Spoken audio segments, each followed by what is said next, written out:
Everyone to this afternoon's meeting of the Greater Cambridge Partnership Joint Assembly, this afternoon otherwise known as the Water Beach Special, although the other areas are referred to from time to time, I'm pleased to say. I'd like first of all to welcome Nitin Patel to his first meeting of the Joint Assembly. Mr. Patel has been appointed by the Business Board. The Combined Authority represents the business community, and it was confirmed by the Executive Board when it met on the 2nd of October. I just wanted to ask Nitin to introduce himself and say, just give us an idea of where your business interests touch this Greater Cambridge area. Hello, my name is Nitin Patel. As you said already, that I'm part of the business board. My background is engineering, so I used to work for General Motors in the past. I lived near Liverpool, but I worked around the world for them building factories. More recently, my last sort of career job was in Peterborough with a company called Red Ring Expel Air, which was part of Hotpoint in its heydays. And I worked for Dimplex with heating. So in the last few years, I've been around the area doing lots of different things with the universities in terms of startups. So I did 6 years at the Judge Business School with the early stage startups.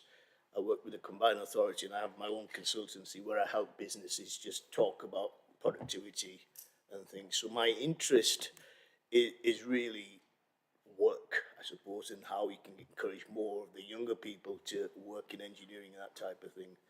And that's sort of the reason I got interested. And over the years, I've sort of developed being able to help early stage startups. And I have a similar role at Essex University.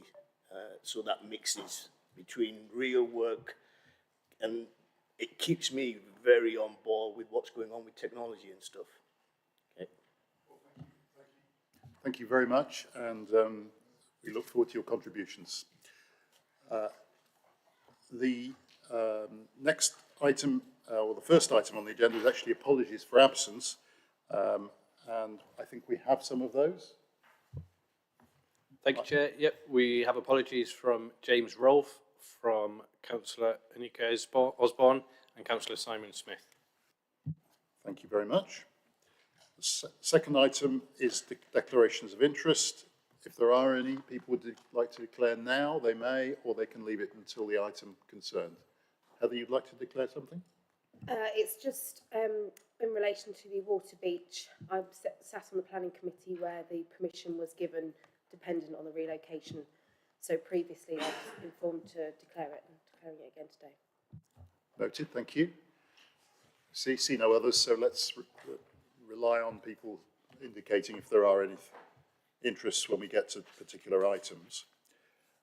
We then come to the third item, which is minutes of the previous meeting. And as always, we've asked members in advance whether they had any issues with this.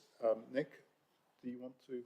Thank you, Chair. There were a couple of issues raised with minutes for the agenda item 8, Better Public Transport Cambridge Eastern Access Project. And so it's proposed to slightly amend the wording to the second bullet point, which would now say, raised various concerns about the proposed design, including walking and cycling access from Teversham Village and how it would be accessed from the A1303. And it was acknowledged that such issues would be addressed during the design and planning stages of the project. And then in the fourth paragraph, Marley was spelt incorrectly, so that would be corrected.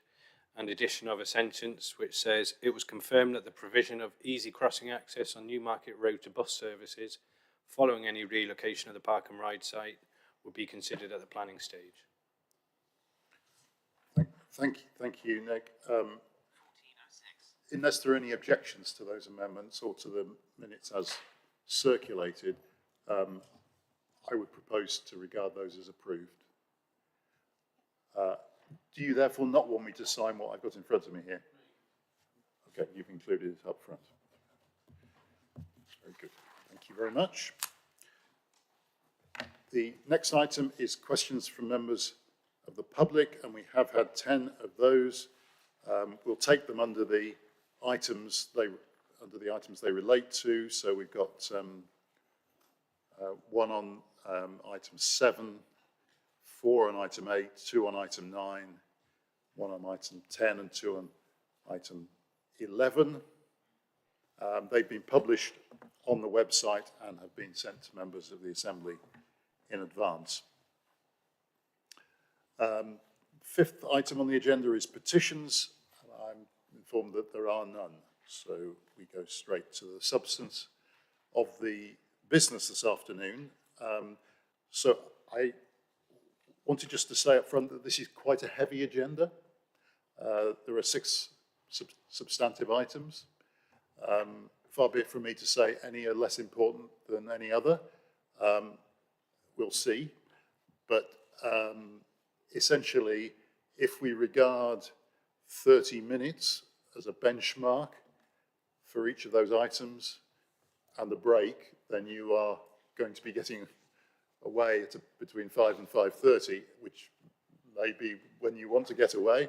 So that being so, I'm not going to apply guillotines, but I may need to remind people about that sort of 30-minute benchmark on the individual items as we go through. Otherwise, we will end up not giving proper attention to items later on the agenda.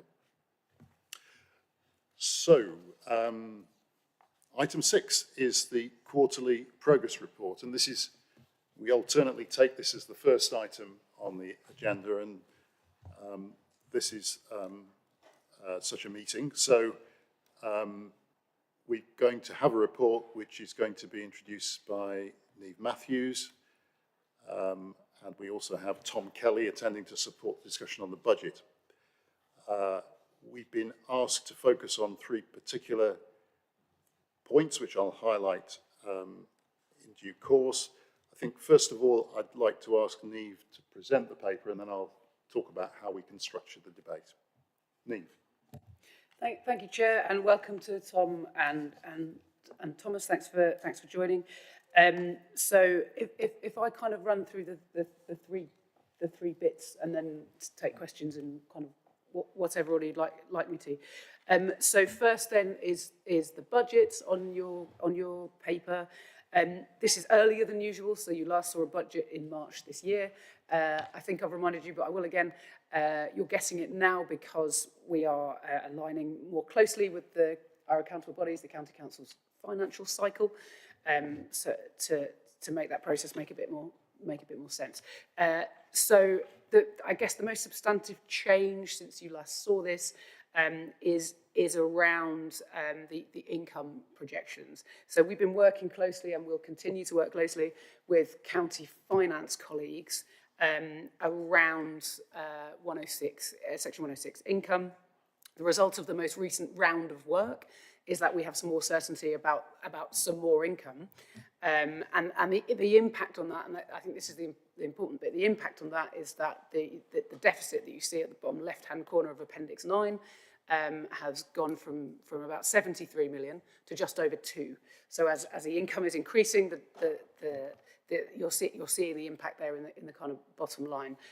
There is a longer-term cash flow issue that is set out in the papers and has been set out in the papers now for some time.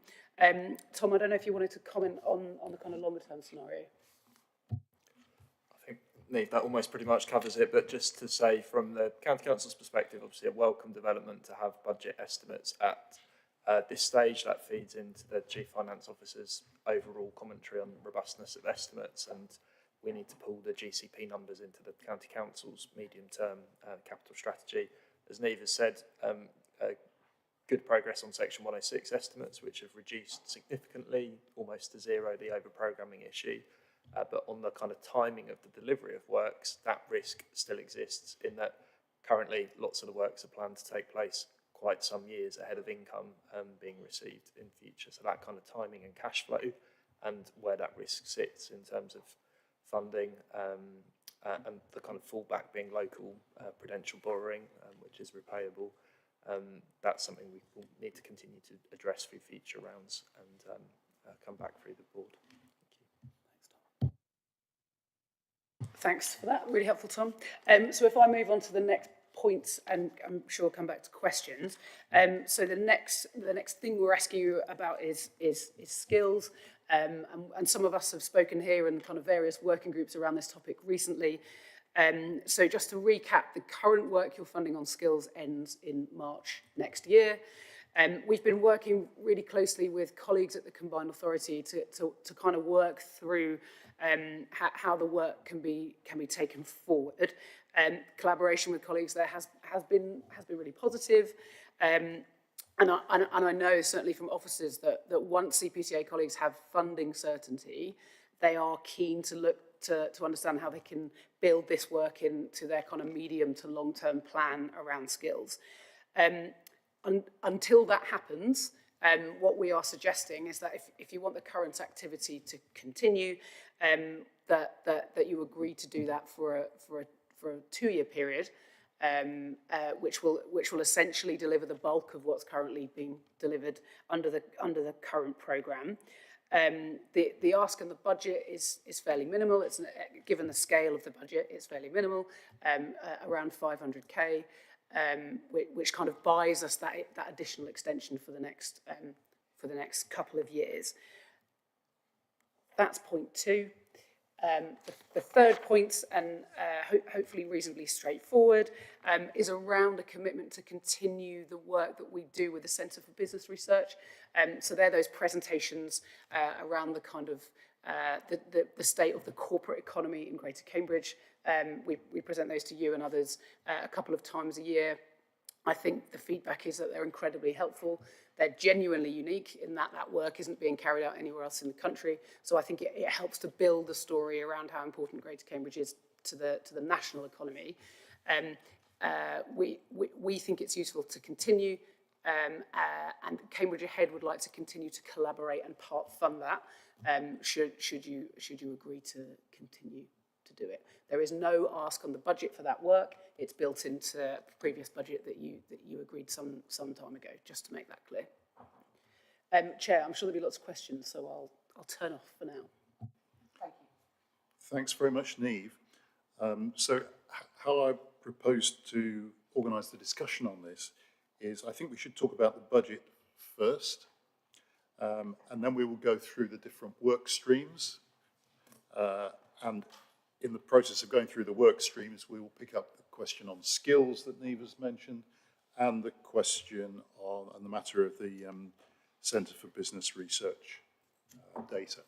So starting with the budget, I just wondered if you could help us, Tom, perhaps, going with this. We do, I think it is visible to us that the projected deficit is 2.5 million, much less than we saw last time. But so I think one question is really, so is that all right then, given the level of imprecision there is in those numbers, or should we be worried? And I think packed up in that question is, how are we recognising inflation in that process? And the second question I wonder if you could elaborate on a bit more is, it's written in the report that there is a cash flow challenge because some of the money that is in that projection comes way after it might have been spent. Is there a cost associated with that? I mean, should we imagine a borrowing cost inherent in the projection? And is that already represented in this 2.5 million deficit, or does that need to be recognised on top, and is that something the County Council is picking up? Thank you, Chair. Yes, so I think taking your first question first of all, and you've identified the correct figures in Appendix 9. I think we can be very encouraged that deficit figure has the over-programming risk has reduced from the circa 70 million down to 2 million. I think, as you're kind of hinting within the overall scale of the programme, at this point, to have that level of over-programming kind of minimised to 2 million feels appropriate and quite low risk, certainly an improvement from where we have been. I would say, though, all of the decisions that the Assembly considers and the Board makes around future allocations, and there is one around skills today, are in that context of affordability that could creep up. We've looked closely at inflation through this process. I think the information we've had this year suggests inflation being contained within the estimates that we see on a scheme-by-scheme basis. And we take some assurance from that, and more broadly on the County Council's capital programme for similar schemes, construction inflation kind of falling back from where it was a couple of years ago, but that will need to be kind of continually monitored, but comfortable inflation adequately recognised for where we are now.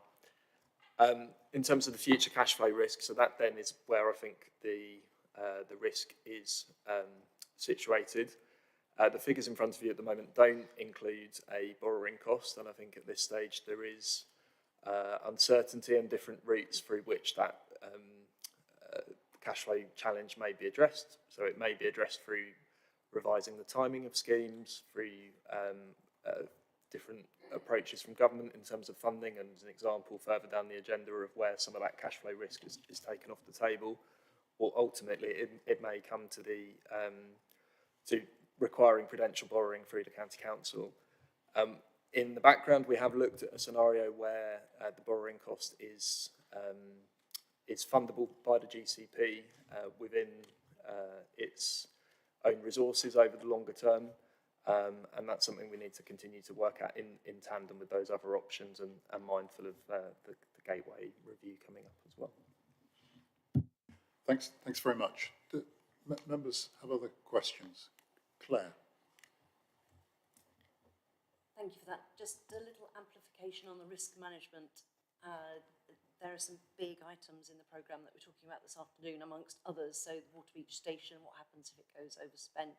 It's quite a big chunk of the budget that we have.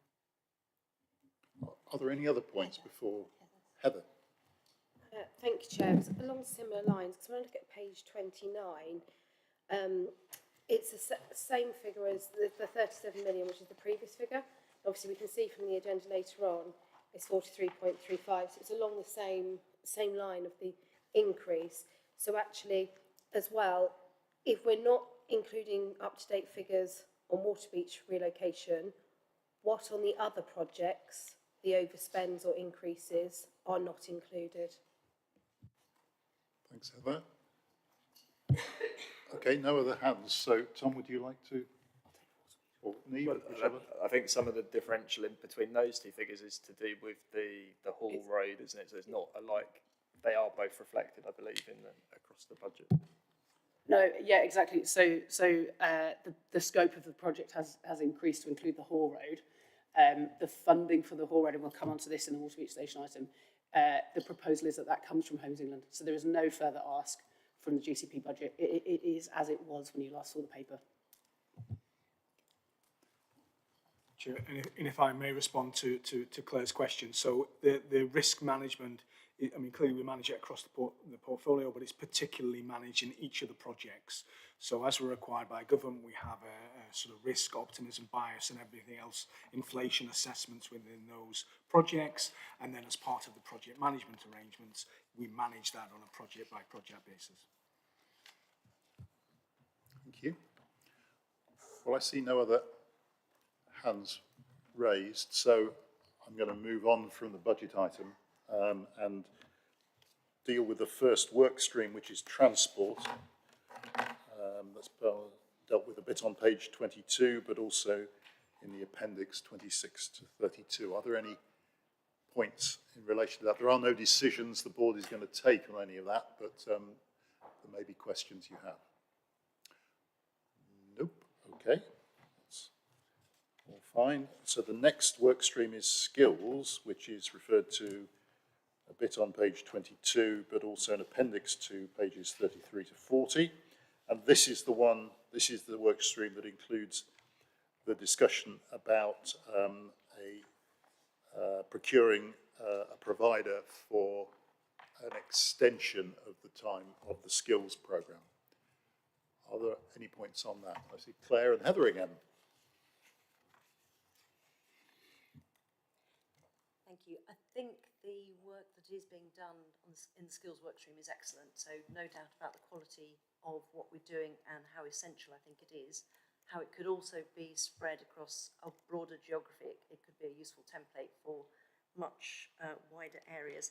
My question is, could we look at a way, or have we looked at a way of funding it differently through philanthropy, through private sector, or something else that means it will be ongoing beyond the life of GCP funding? We're stretching ourselves at this point, or the question is, should we stretch ourselves? Can we see a way forward forever? Thanks. Claire, Heather? Chair, I was just going to say that I think on the skills side, that's something that there's been rare agreement across the GCP, across all parties and everything else. And I think that's a credit to how it's been run and the way it's been run in relation to the skills. So I'm quite happy for the continuation of the status quo, as it were, in that sense. Thank you. Christopher? Thank you. Fully in support. I think this is really important work, and yes, it is a smaller part of the total budget, but one of the most important things that we do for the region and the area. I support Claire's view that we should use the time as we go out to there's an interesting phrase used there, but the tender process, to make sure that we are asking the right question and don't just keep doing what we have done. What we have done has been tremendous, but could we do more, possibly with less, if we bring more partners in? And that's clearly the work also with CPCA. So fully in support. Thank you. Thanks, Christopher.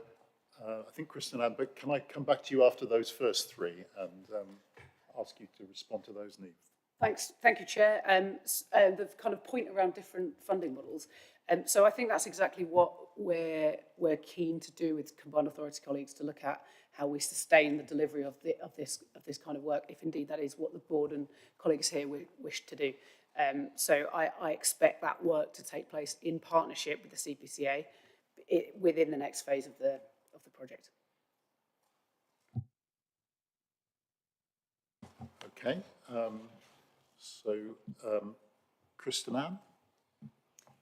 Thank you. I've had the privilege of sitting on the skills workstream, and so had a little bit of time to think and discuss this proposal. And as everybody said, I think the work, particularly the outreach into schools, has been very successful and is essential.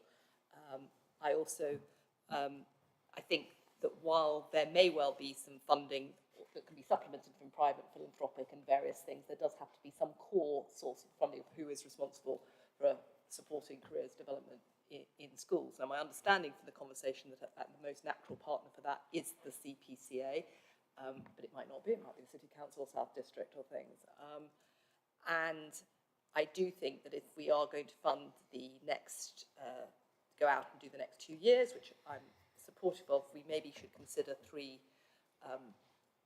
caveats to that. The first of those would be that actually we suggest to the board that they do sort of firmly, who do they think in the bodies representing around the board table, which includes the CPA, should be responsible for particularly the outreach into schools and the development of young schools' talent, and to exert some sort of pressure on that partner to come up with what they want the long-term solution to be. That might be the programme that's been offered now, it might be something totally different, but what is the long-term solution? And potentially to maybe ask them to do that within if we can, sort of within a short period of time, to even take over the funding of this and to build into the procurement the opportunity for them to take over the funding for this in its second year, or if you know, to not leave it to the end of the 2 years. What I'm worried about is at the end of 2 years, there's another cliff edge. So I think we need to find out what the future of the programme, where that core funding for it's going to sit within the next 6 months, and then be transferring the funding over it. So that would be the first suggestion. The second would be that we, into the procurement itself, there are some elements that, in hearing that haven't been quite as successful, and in listening to the provider report back, they don't feel it's worth flogging, continue to try those elements. So hopefully the procurement will reflect the elements that we think stand most chance of success. I don't think we should totally re-procure it in exactly the same way. And also that we task whoever wins this with working very closely with whoever that relevant authority is going to be, to make sure that what they're delivering does fit with the authority's desires and vision for whatever this programme is going to be going forward. final thing is maybe more for discussion, is that actually since GCP went out and identified this gap of outreach into schools and put funding into that, a long time has passed. And I think what more recent work has shown, whether that's Innovate or the life science strategy that I've developed or the Cambridge Ahead work, or there are many more. If we are really to have a successful growing economy in Cambridge, there are lots of other areas of talent and skills that need to be developed and things. And I don't think anybody's made the case for what that actually is. We know when we go to partners and we say we need more roads, we need more transport, we're not very clear on our ask on skills. We need some funding to continue going into things, but what do we need to do really to boost apprenticeships? What do we need to do to get people through career pathways post level 2 and match them through degrees, etc. So I wonder if, and there's a lot of work being done on it, but it's not been drawn together, that there's value potentially in GCP sort of laying out what they, if there is to be funding into schools, if we end up with some money because the project underspends, you never know, further down, or if we're asked by central government, what are we going to put into the growth plan for the combined authority of what this area needs in terms of skills? What are we going to ask Cambridge 2040 in terms of what this area needs in terms of skills? We're quite good at asking about what we need in terms of roads and transports and housing. We don't have a clear ask. So I wonder if there's any potential that could be done to pull that ask together and use the GCP to do that. So there were 3 thoughts. Sorry, it's quite a long one for me, but I've been giving it some consideration since this paper was brought for consideration to the skills workshop. Great, no, thank you very much, Kristen. Katie. Yeah, I think this might follow on from Kristen Ann's comments, and it's been brought to my attention that some biology graduates who studied at university during the pandemic did not get any opportunity to get work experience, lab work, or internships, and that they've not been able to get jobs, graduate jobs in biology or life sciences because of this gap on their CV, and they've gone into other jobs. And this must be something that's happened across the science graduates where they haven't had that opportunity. And I think if that is the case, I think it'd be worth working with the universities from which they graduated to see if there is this experience gap, and seeing where, in Cambridge, where we have such a lot of great companies, they could help meet that experience gap to enable them to continue on their graduate course and jobs. I don't know how big an issue it is, but it's been brought to my attention a few times. Thank you. I'd just like to add a third to this take before I'll come back to Heather in a minute.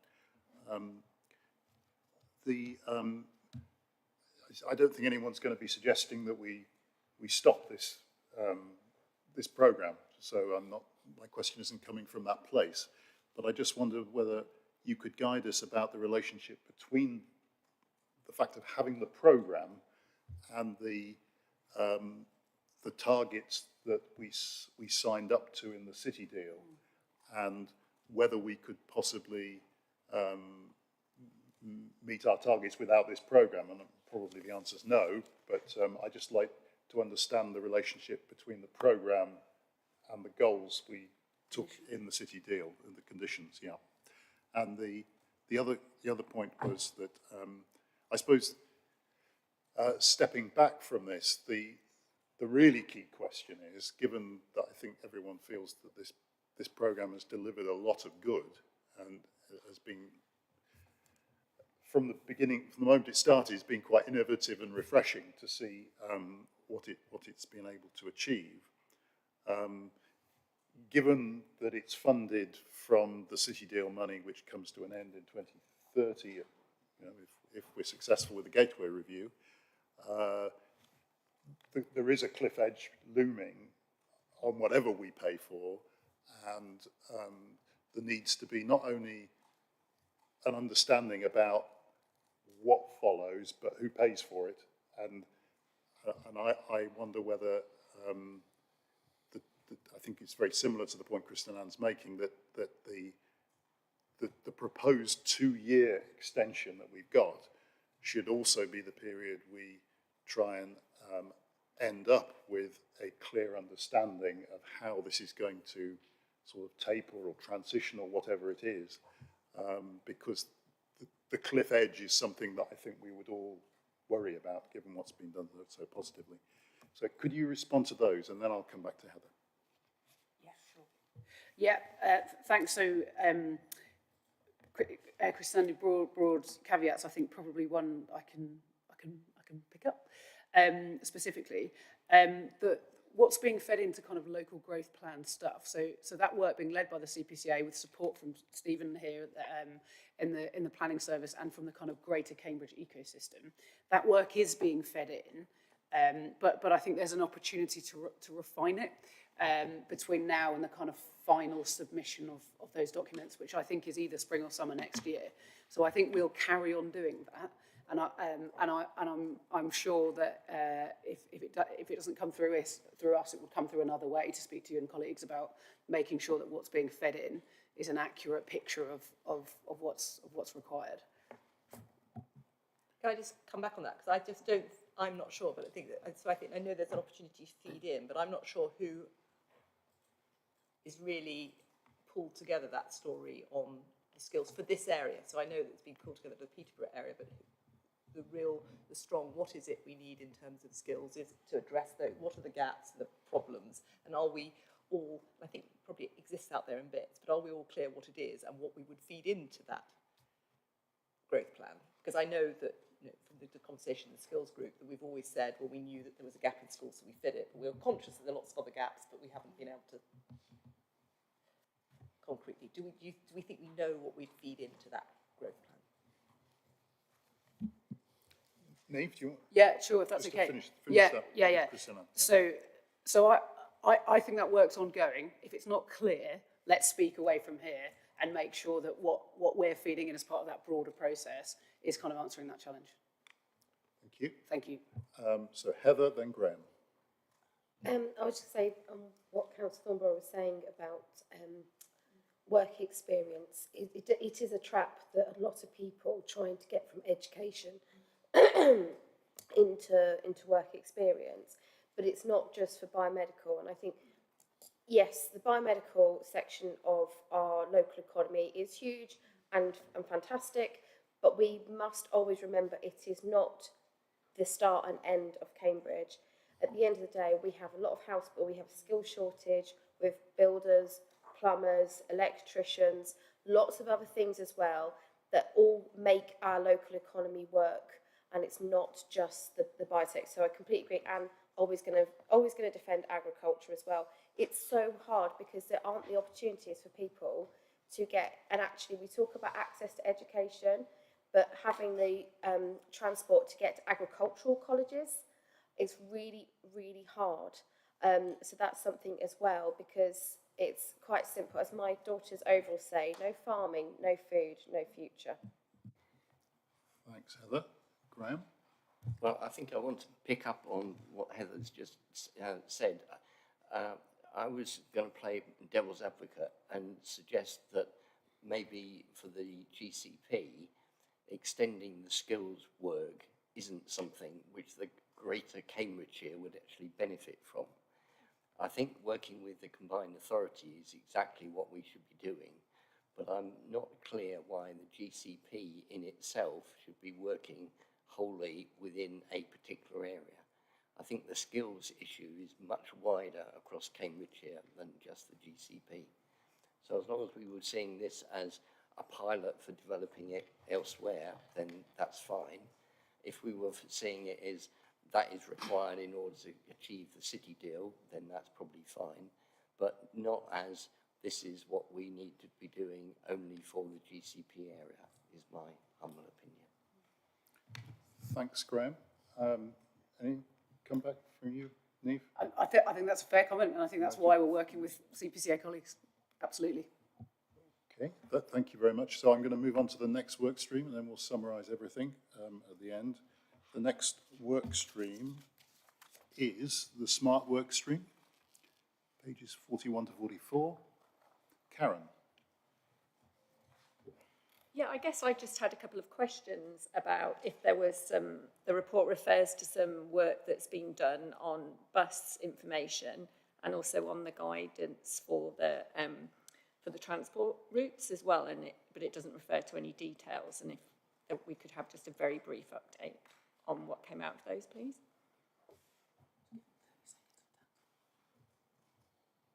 Okay, I think the pause.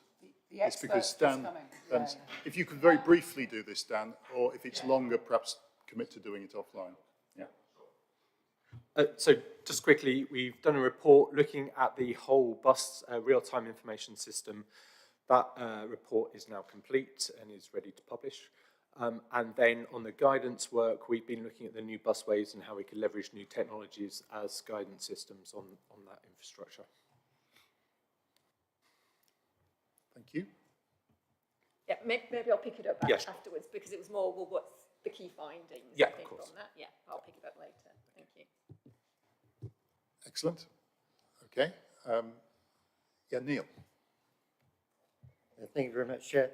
And there's three of the parts of this one that kind of relate together. The first part is the guided busway, and I wonder how much we need a better regulatory environment. I think you know that we're struggling with the original busway in terms of what kind of transport is it, and also for newer forms of modes such as e-bikes and e-scooters and things like that, we seem to be flailing around. So to what extent do we need something from government on those? How also are we thinking about franchising in general, coming from the combined authority, and how that will influence our busways, our guided busways, and how I'm always interested in how these things fit together. And that also relates to the autonomous vehicle work. And I note that this is at 2026, we're going to be able to run autonomous vehicles, not as trials, but as transport. So it goes from smart to actual transport fairly soon. And are we ready for that? Or what is the kind of timescale that we're looking at to actually run these vehicles? And the last one is about the mobility as a service. You know, clearly this is an absolute must. And I wonder to what extent looking at joining up our different forms of transport, making it more seamless, can that inform the way that we design our transport network as well? So, you know, we're looking at what we have now and how to make best use of it, but in the process, it lets us see perhaps what is possible, and so work it backwards, if you like. Thank you. Thanks. So Neil's raised, it's a number of points, which I'm still going to say, could you try and be brief, Dan, but please help as much as you can. Yep, so part of the Connect programme we'll be looking at, which is the autonomous vehicle project, we'll be looking at how the technology operates. So really it's a technology trial, and whether that will be applicable to the vehicles on the guided busway at some point. And then the mobility as a study work, yes. So we will be collecting data through that application on how people are moving and how they're using transport, and that can inform how we develop future transport networks. Thank you very much. Thanks. So I'm now going to go to the next work stream, which is housing, followed by economy and environment. And I think this is the one which includes the commitment for the CBR data work, yeah?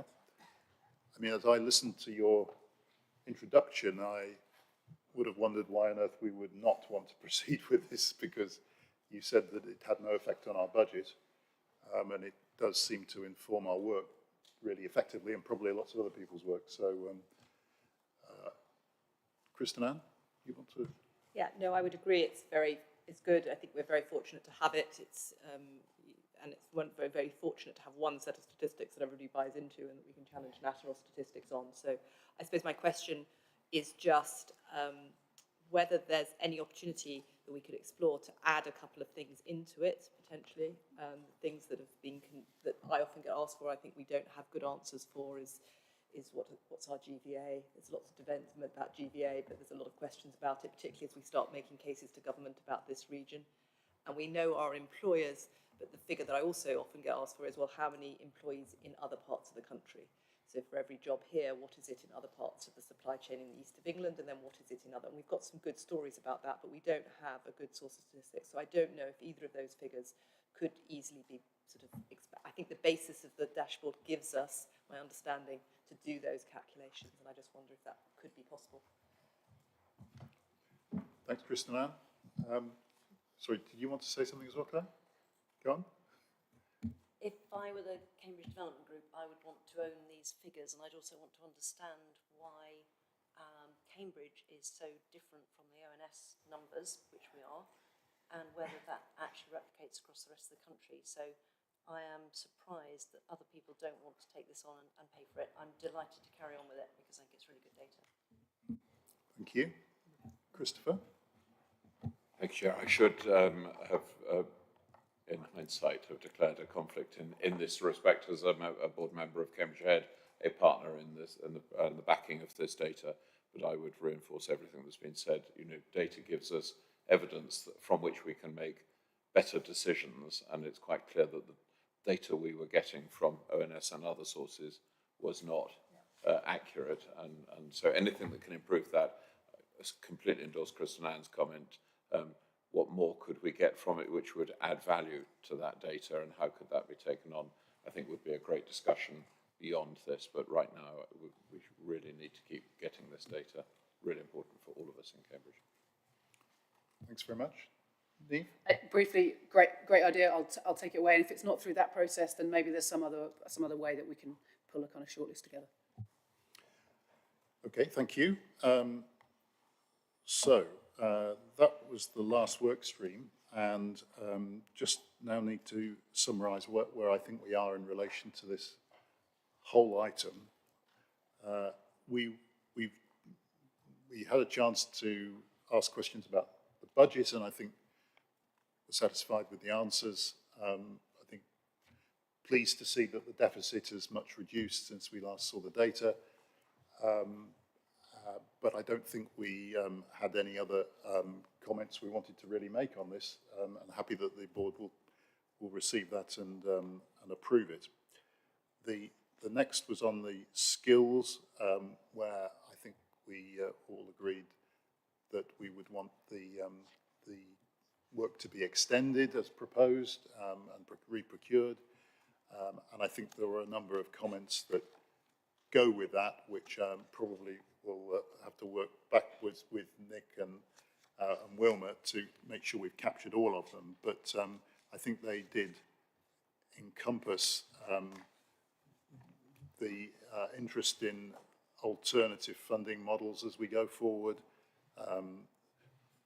handling the eventual transition to another body which takes more global control of the skills agenda, and also to try and work with whoever that body is to make sure that we have a clear view of the asks we would have into the area for skills, and to encompass as much of is relevant really within the spec that we go forward with, because we will probably want the provider to help us with all of those things.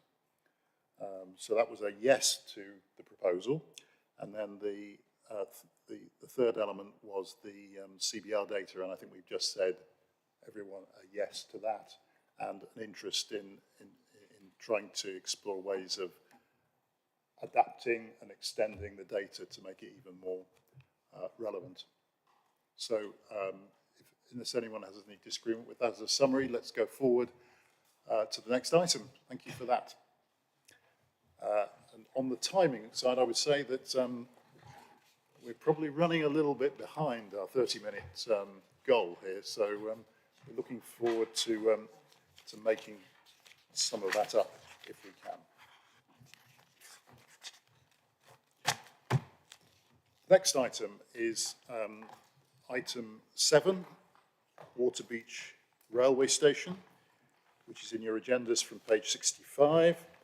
In a moment, the report's going to be introduced by Niamh again, and we're also joined by Stephen Kelly, Director of Shared Planning for Greater Cambridge, who will help us with this discussion. So, Niamh, first of all, perhaps if you could present, and then I'll talk about how we organise this. Thank you, Chair. So, Stephen, thanks so much for joining us. Thomas is here as well to support this item, and Paul McGuigan, colleague who's leading on the station as part of our consultancy team. So it's a real team effort on this item, Chair. So if I give a quick intro, Stephen may wish to add or pick up questions as they come in. Possibly helpful to recap on, I guess, why it's on your agenda. So the relocation of the station, as you may remember, is a planning requirement, which is related to the second phase of the Waterbeach New Town development. If the relocation doesn't happen, 4,500 homes cannot come forward. So that's the kind of context to remind colleagues of why it came here. You last saw a paper on this scheme in June 2022. You asked us to look at the case for it. Was it viable? Could we get involved? And now we're back. At that point, you agreed. The board agreed to partially fund the station. And just to remind colleagues here, total cost 37 million. The board have already agreed to fund 20 million of that. So it was the remaining 17 million that we went off to have kind of discussions about. We had extensive discussions with the developer around that gap, around how that could be met, and we couldn't come to a satisfactory conclusion through that process. Since then, Homes England have become involved to look at whether or not they can meet that gap. Through those discussions, what has happened is that Homes England have agreed essentially to fund the gap through a repayable grant. And what that means is that the grant comes from Homes England, but it goes back to them from the developer. So the developer pays for the gap, but it kind of comes from Homes England first. So just to be kind of crystal clear, under that deal, there is no additional financial commitment from the long-term financial commitment from the public sector. That's kind of how that works. Heather, you picked up this a second ago around the budget. This proposal from Homes England also includes grant to fund the whole road. So that's an extra on top of the project costs, and would be met via repayable grant from Homes England and backed by the developer. So that's kind of the stuff that has changed since you last saw this paper. Should you agree to continue the project, we're looking at construction being complete towards the latter end of 2027. There's probably lots that I've missed that colleagues can pick up on, and I'm sure you'll have questions. So if I leave it there for now, Chair.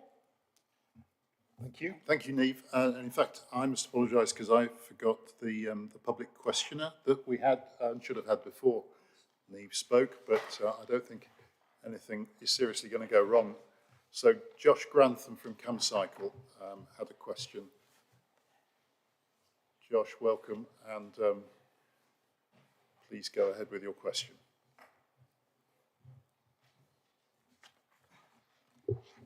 Thank you, Chair. In the Netherlands, half of all train journeys begin with a cycle ride. The Dutch understand that cycling can triple a station's catchment area. Waterbeach offers a fantastic opportunity to achieve the same in the UK. The active travel network for Waterbeach New Town is exemplary, and there's further potential for the existing village. The station should therefore be a clear destination station for these communities. However, scrutiny of the outline business case raises concerns. It focuses heavily on car parking, with demand for car parking calculated using mode splits from the 2001 to 2005 National Rail Travel Survey, which is not reflective of current access patterns or those based on future sustainable development. Car parking capacity is proposed to be nearly tripled to 200 spaces, despite the fact that access is only from Waterbeach existing village, not the new town. This fundamental consideration is completely overlooked in the business case. Other tools used in the modelling of demand are also biased in favour of people driving, not reflective of existing changes in population and travel behaviour or sustainable aspirations for the future. The need for a new station is clear. However, we need a business case based on the unique opportunities here on the edge of the UK's leading cycling city. Scenario testing around different mode share targets should have been included, exploring what could be achieved with high levels of active travel and public transport use. Cycling is mentioned just 7 times in the business case.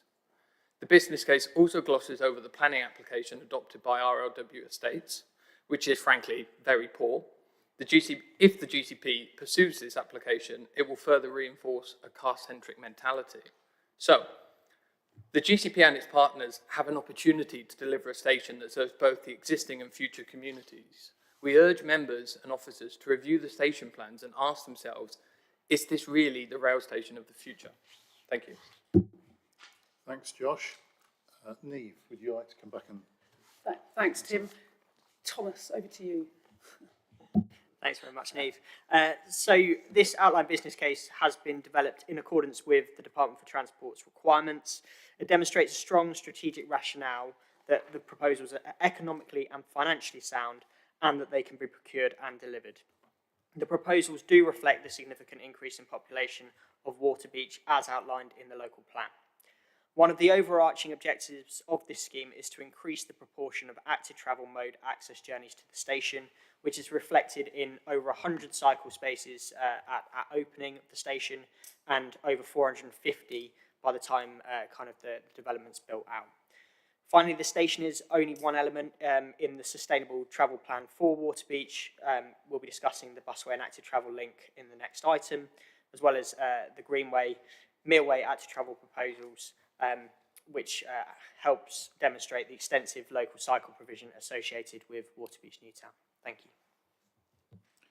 Thanks, Tom. And I'll leave that on the table for members to pick up as they wish in the debate in a minute. We also have a member of one of our partner councils who would like to speak to the Assembly. So Councillor Anna Bradnam, who is the District Councillor for the area, but also the County Councillor for the area.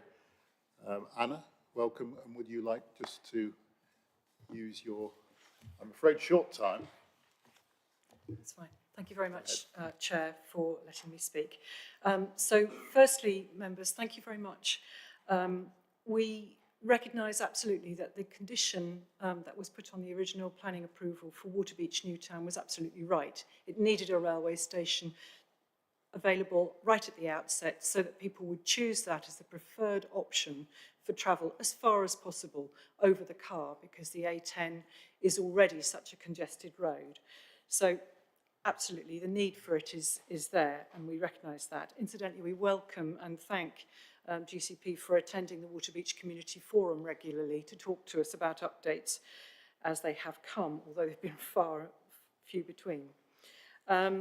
However, I notice as local member that there's considerable unrest amongst the residents in the south of Waterbeach, which we now have to call Waterbeach Village, that they will lose the convenience of a station on their doorstep. So we need to be sure that there is provision to enable those residents to be able to access the new relocated railway station when it comes. Another point is that we would dearly like to ensure that there is better provision for travellers by rail than currently at Waterbeach railway station. If you've ever waited there at 6 o'clock in the morning for a train to London, you will know it is extremely cold and very exposed. The railway station will only provide literally the platforms and the rail link. We would dearly like to make sure that there is provision in future for the normal things that you would expect as a normal minimum for a railway station. So ticket purchasing options, electronic signage, toilets, a waiting room, and a retail outlet, of coffee and newspapers and whatever, because this would be very Spartan as it currently exists. And I'm also concerned that should a disabled traveller coming south ever alight at Waterbeach Station late at night or indeed any time of day and find that the lift wasn't working, there is only one lift option, and I would like us to be absolutely sure that we can safely and securely evacuate anybody in that situation from the, I'm not quite sure if it's up or down, but the southbound platform in order to get back to Waterbeach. Thank you. Those are the things I wanted to bring to your attention. Thank you very much, Anna. Would officers like to comment? Yeah, we've had really useful discussions on some of these topics already. So between Thomas and Paul, if they come back on some of your points, Councillor Bredman.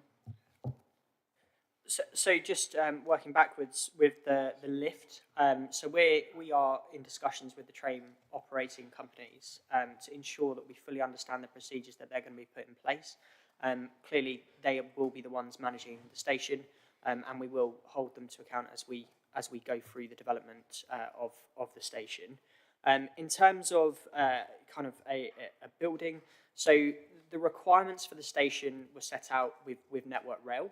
And that's what we are delivering at the moment. That's the scope of the project. However, we are outside of the project looking at what could be done where those three schemes come together and whether there could be opportunity for things such as some kind of travel hub building. And that's still very early in development, and we will be bringing that back in the future to a future meeting. Thank you. Thanks very much. Thank you. And again, I'll leave members to bring that back into discussion in a moment.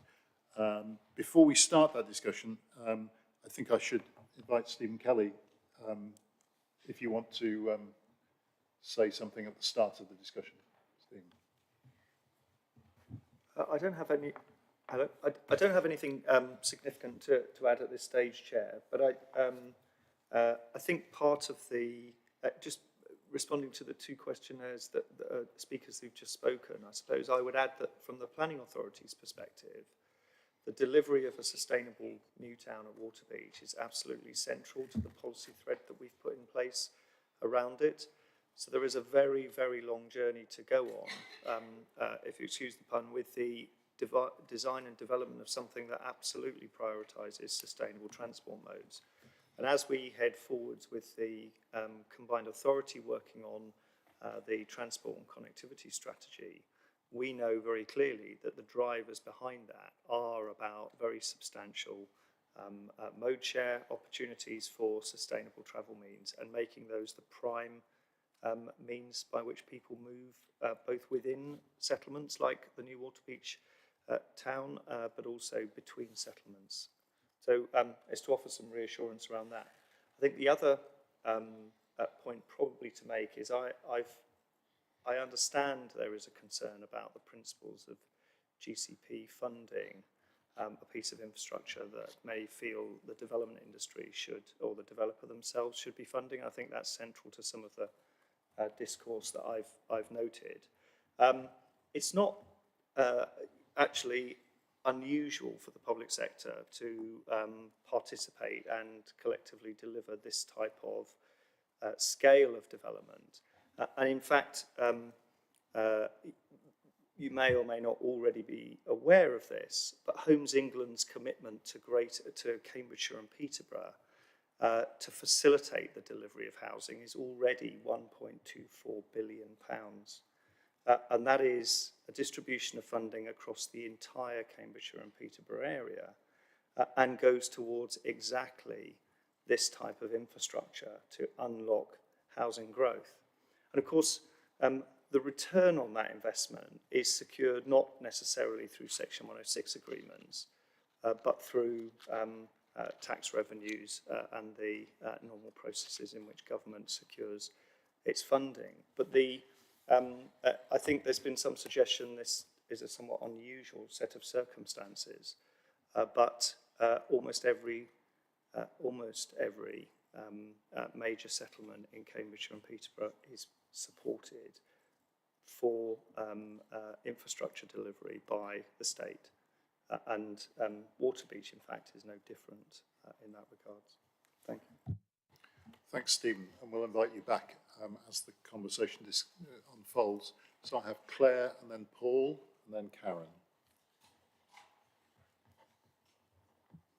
Go ahead, Claire. Okay, thanks. I'd like to take up Councillor Bradnam's comments on the facilities at the station, and just to check with Thomas again what the response was. I'm really concerned that we would be having a station at Waterbeach which didn't provide significant facilities, or basic facilities, in fact, and that might then lead people to choose another station down the line, Cambridge North, which is already at capacity. And I think that I would like to hear again from Thomas what the possibilities are for providing the facilities, normal facilities that one would expect at a railway station. Thanks, Claire. We'll go to Tom in a minute. Paul? Okay, thank you, Chair. I'm also a district councillor for Milton and Waterbeach, like my colleague, Councillor Bradnam.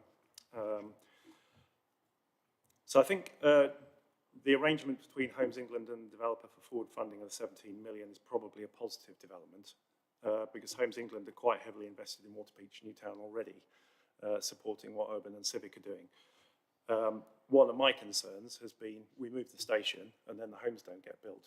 But I think having Homes England involved in that will provide an encouragement to ensure those homes are built.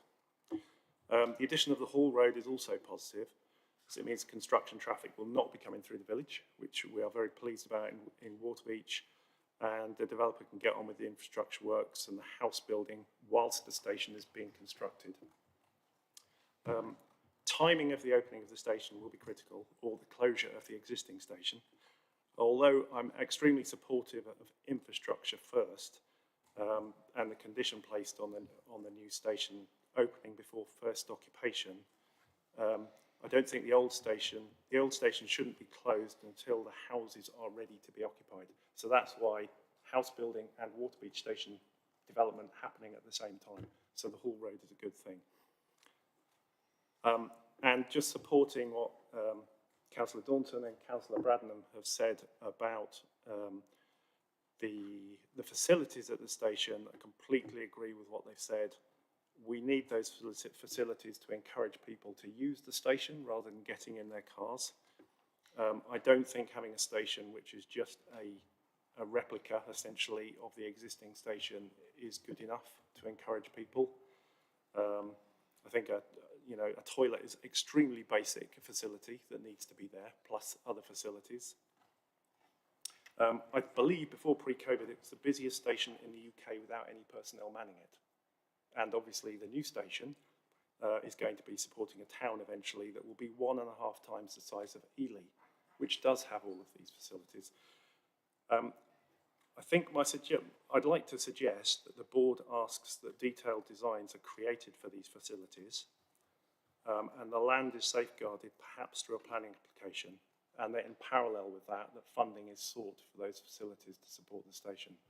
So that's kind of the recommendation I would make regarding the facilities for the station.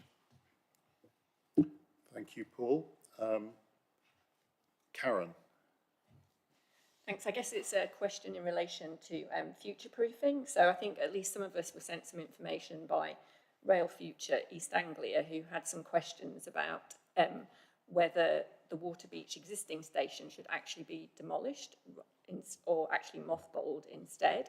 There were some suggestions about the future need for turn-back platforms to ease capacity in central Cambridge on the network. And I wondered if that had actually been considered or was being considered, and what the view was on that, please. Thank you, Karen. I've got Heather and Katie still to go, but rather than create an impossible list of questions for officers, could you respond to those we've heard from Claire, Paul and Karen? Chair, if you just allow me to jump in, I just want to respond to Claire's point and the point that Anna and Paul have made.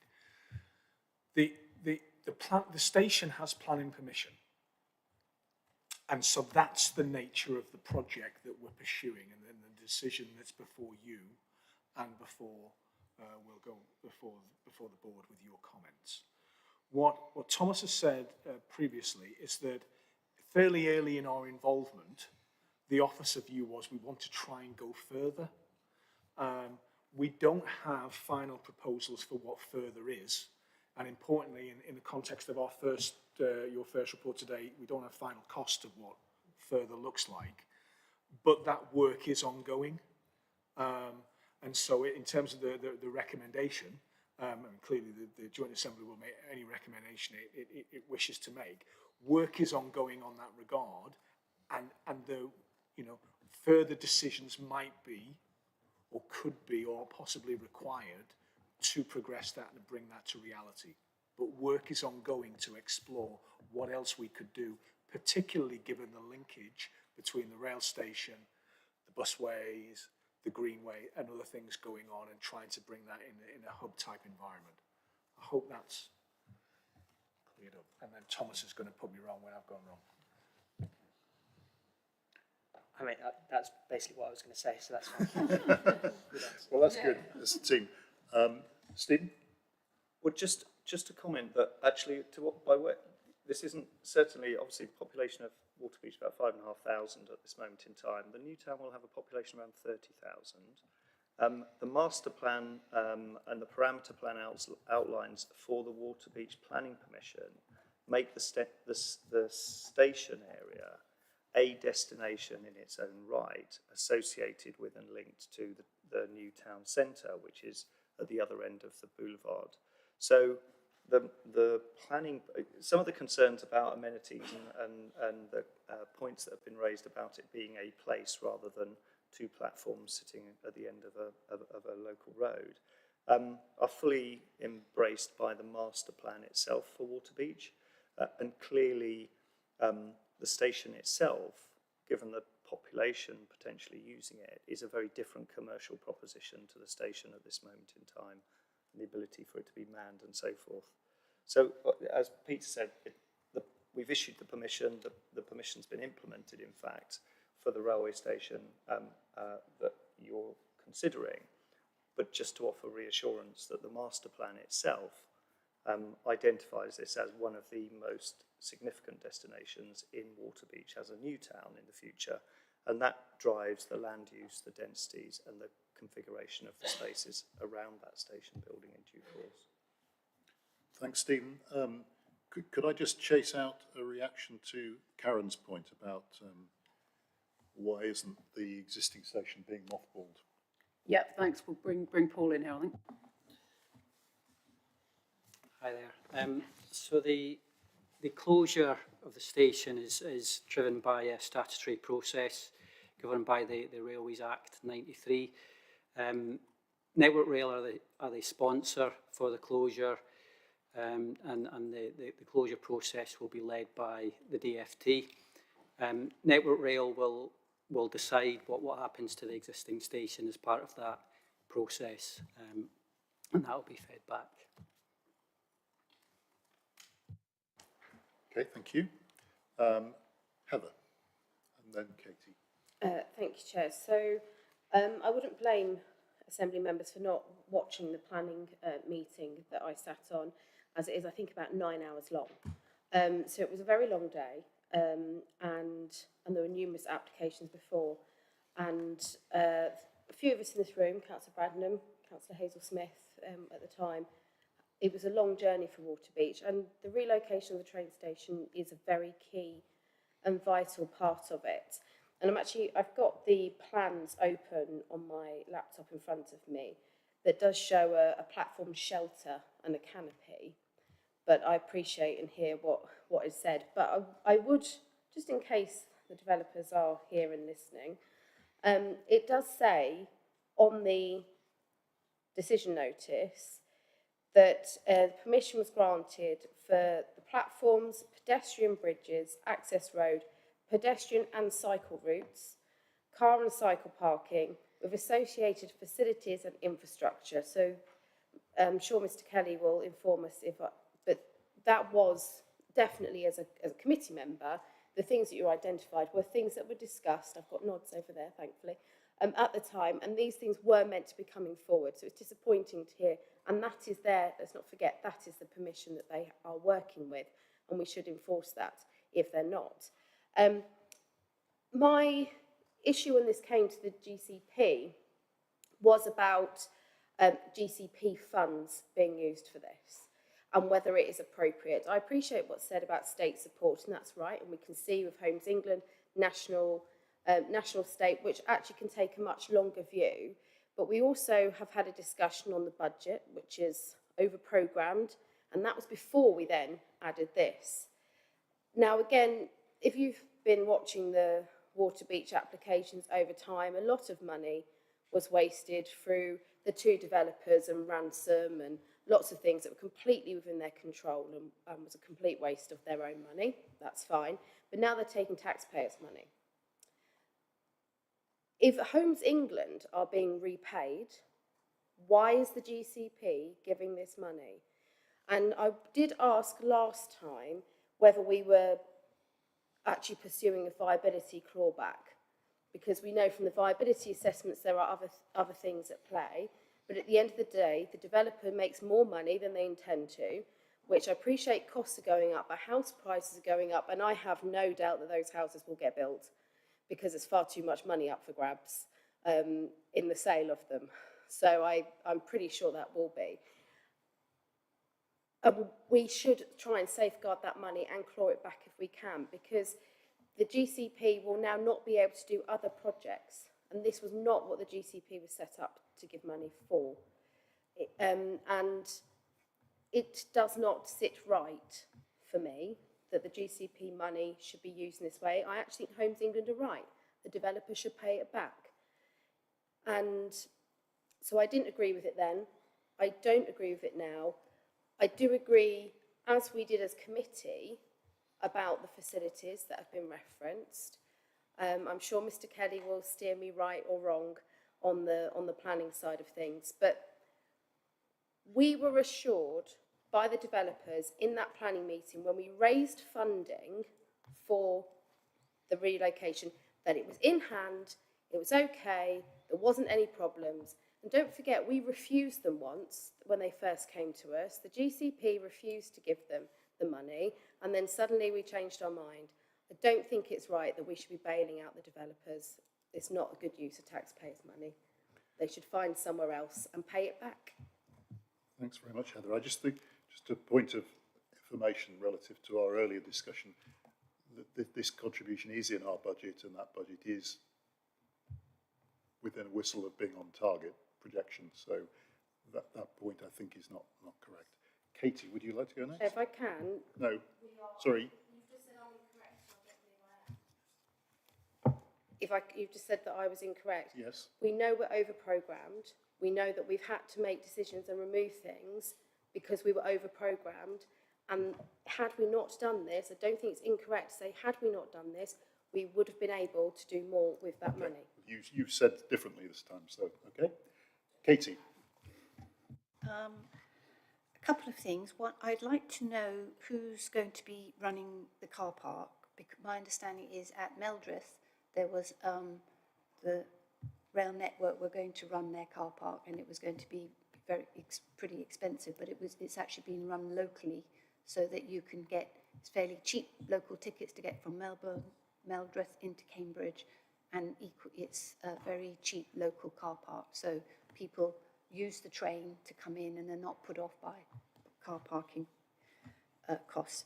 But I also know that this is a major transport hub at the train station, and it's fantastic, and people make they make life decisions based on where train stations are, and because of the reliability generally compared to other forms of public transport. It shouldn't be that way, but that's the way it is. I'm also interested, I think that I bring up future-proofing a lot. I think if the amenities here are not really adequate long-term, the space needs to be future-proofed maybe with ducting, etc., so that you can bring in the water and drainage as you need, so that it can, as the population increases, the demand increases, the right facilities, amenities can be built out with ease. I also think that applies to the turnback. If land is allocated to the east or west of the train station now, It's very little financial cost, but if the land is built out or lost, we do not have that opportunity. And Cambridge Station is incredibly important to have through trains. And finally, the issue about the existing station, we're asked to consider point B is to comment on the increased budget of 43.35 million for the station to cover the delivery of the station, closure of the existing station. We've just heard that the closure of the existing station is being led by Department of Transport, and even a decision to stop using a station is very complicated, and it involves very extensive public engagement. So just the engagement is expensive. So this cost does not include closing the existing station. And I think that phrase should be removed or absolutely clarified that the closure of the existing station is a separate cost being dealt with outside of our discussion and decision. Thank you. Thanks, Katie. I've got Neil next. I would remind you that we're falling further behind. So think of our responsibility to those other items that we need to give proper consideration to, please. Thank you very much, Chair. I'll try to keep it brief. The first one is I didn't really understand the answer to Karen's question about was it absolutely necessary to spend money closing that station now? And this is in light of the Ely area enhancement where we might get more trains on the line, and, you know, all that sort of stuff. The other one, it relates to some of the questions brought up by CampCycle. This has to be a hub, and the more of a hub it is, the better. You know, every bus station is an active transport hub. We have other examples across the county. Whittlesea has a train station. It's not that well used because there's no buses that go to it. It has poor facilities for cycles to park and cycle lanes within the city. So the more that we can enhance that hub aspect, the more successful it will be at moving people around without their cars. Thank you. Thank you, Neil. I'm going to go back to the officers then on Heather's, Katie's and Neil's points, and then I'm going to try and summarise at the conclusion. Thank you, Chair. If I may. In terms of the car park asset, will be owned and managed by the County Council. In terms of the assets that cascade from the city deal go to the County Council in terms of the arrangements that we've got. We will be future-proofing this as much as possible, but there are two important points. The point about the closure is important. What we've described is the process that says it's a little bit above our pay grade, it's a national decision. That is not to say that this area couldn't say we should be mothballing it because we think there's a significant amount of future development or future potential for this. That would feel to me entirely reasonable to take that view, but the decision maker will be the Department for Transport. What the scheme is covering is the costs of going through the process. It's not the costs of getting rid of the existing station. Because we are effectively relocating a station, so it's not, if Network Rail was sat here, they wouldn't be looking at it as an additional rail station on their existing asset. They're viewing it as a swapsy. So we go through a process in terms of building the new one, and at the same time a closure process. And Paul made the point earlier on about timing of that, and I think that's quite interesting, and we need to get more into that, about what that timing looks like. So we have to go through a process, but I think it would be reasonable for partners or this area to say, well, let's just hang fire on it. Maybe let's just take it out of service at the moment, but keep the asset and see what happens. The turn back, again, is another thing that would offer additional potential down the line, but that's not within current scope. And I am going to drag you back to budget, so it's not within current budget, which we need to recognise. Similarly with the hub, I think it makes eminent sense, given the potential that Stephen's talked about in this area, given the number of activities we're trying to put in on sustainable transport of getting that hub working. We need, I think, to bring that a little bit more to life.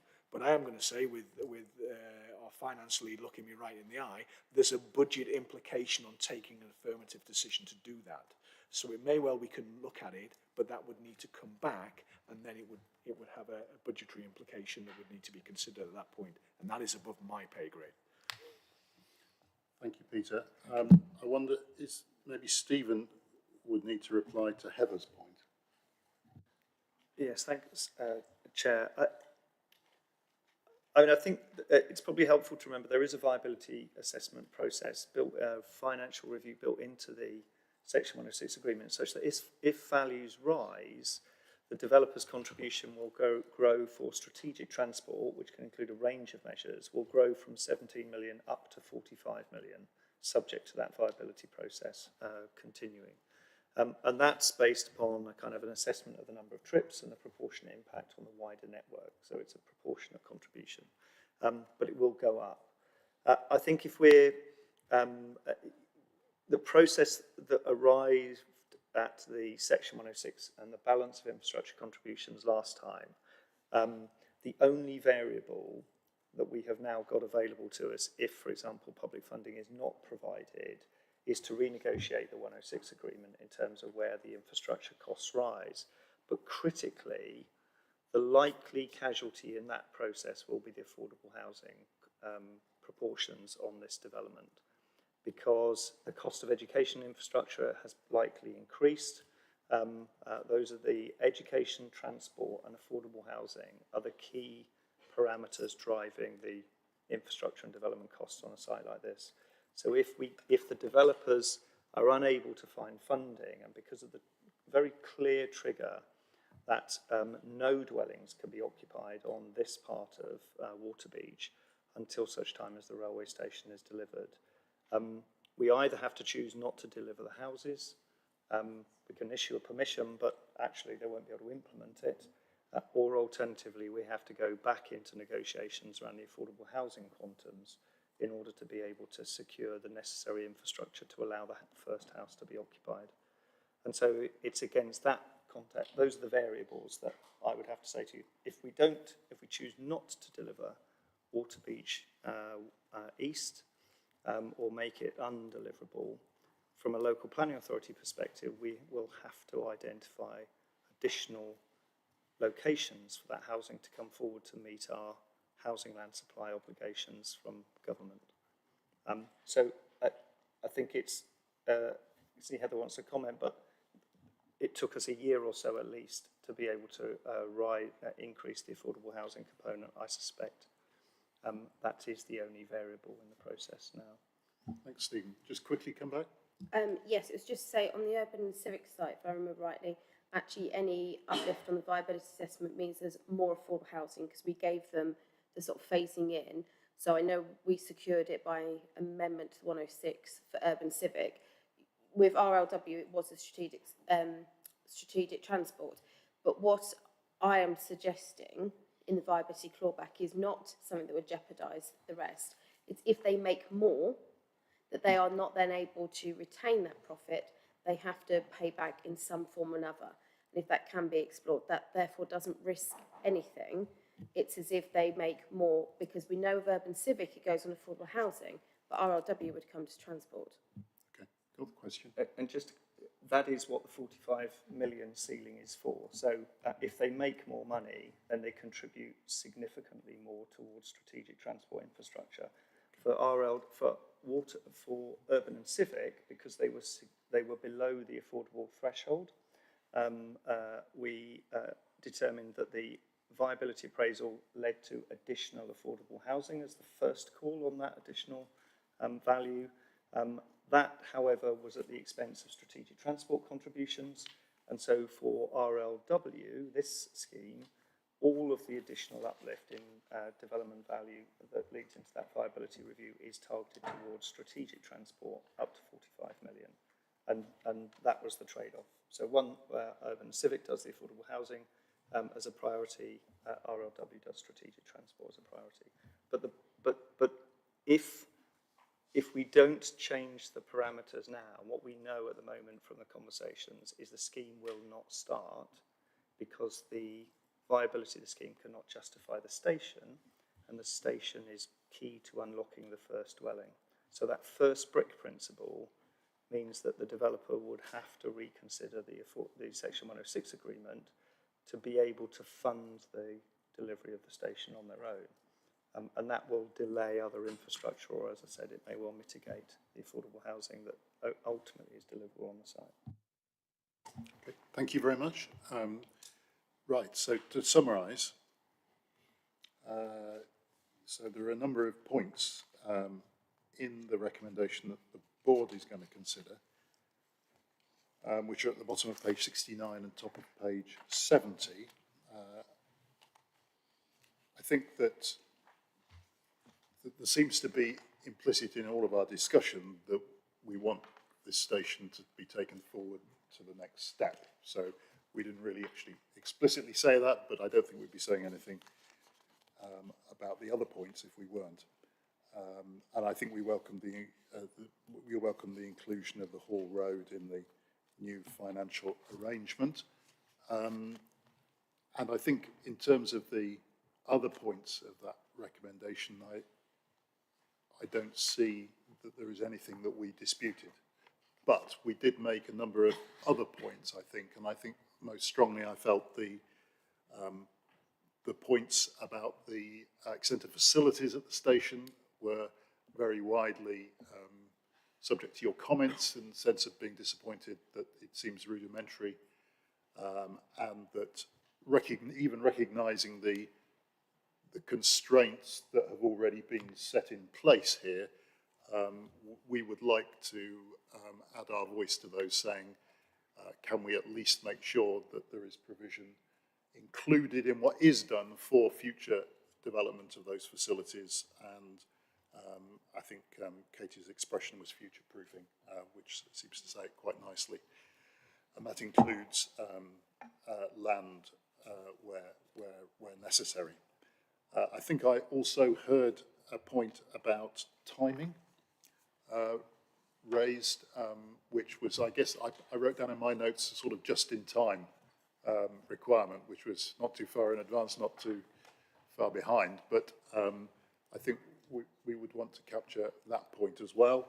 And then I think thirdly was this question about mothballing, which I think we recognise is something for which the GCP is not a decision maker, that we should take out any words which imply we are, and that we didn't want to express a view that Network Rail should be invited to consider that as something that they incorporated in their part of the closure of the current station. So that was my summary on what I heard.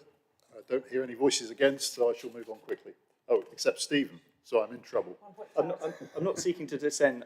It's just to highlight that, particularly in relation to the turnback facility and the points about safeguarding land, the planning application documents, the parameter plans to that planning application do not make provision for additional safeguarded railway land within the application site. So understanding what Councillor Thornborough has asked for, I think I would want to make people aware that the permission itself, the shortly to be issued permission, but the permission itself doesn't make provision in the parameter plans, in other words, the areas for development within the outline permission, for that additional safeguarded space. So I didn't want the discussion to kind of... No, the point had not been lost, Stephen, and that's why I introduced everything by saying within the parameters of what has really already been decided. But I think that we don't have the information here about anything that could be done despite that, and we're inviting the board to consider that when they get to it. So, going to go to the next item on the agenda. Just saying we've lost about half. We've lost the whole item so far, unless you speed up. Sorry. Thanks, officers. Thanks, Stephen, for coming for that, and appreciate your help. So, item number 8 Better Public Transport, Waterbeach to Cambridge. So the title doesn't exactly do this, but this is about the busway, whereas the previous thing was about the train, and the later thing is about the Greenway. So we have some public questioners on this, and I will ask them to start, actually, getting it in the right order this time. So I've got Sarah Nicholas, James Littlewood, who I think is also Sarah Nicholas, and Linda Worth. So if you, and then Josh Grantham, could you all prepare yourselves to follow quickly on each other in that sequence?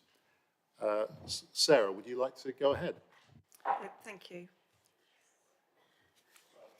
I should just say Sarah is from Cambridge, past, present and future. Do you want me to continue with my second question straight afterwards, or do you do answers in between? With James's? We don't do answers in between, so okay, just right. make it clear where one ends and one another's. Yeah, okay, thank you. When the option of bus lanes adjacent to the A10 was considered, the poor performing section was on the approach to the A14 roundabout.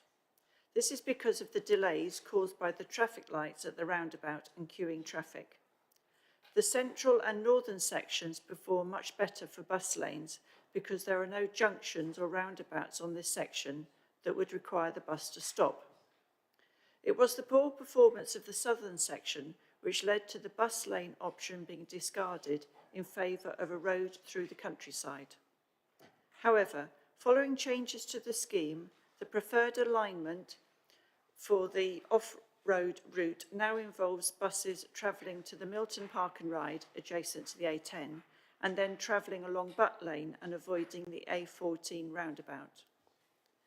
Therefore, please can you make a decision, before you make a decision to proceed with building a £110 million road through the open countryside, please explain why there has not been a reassessment of the bus lane option along the A10 to Butt Lane.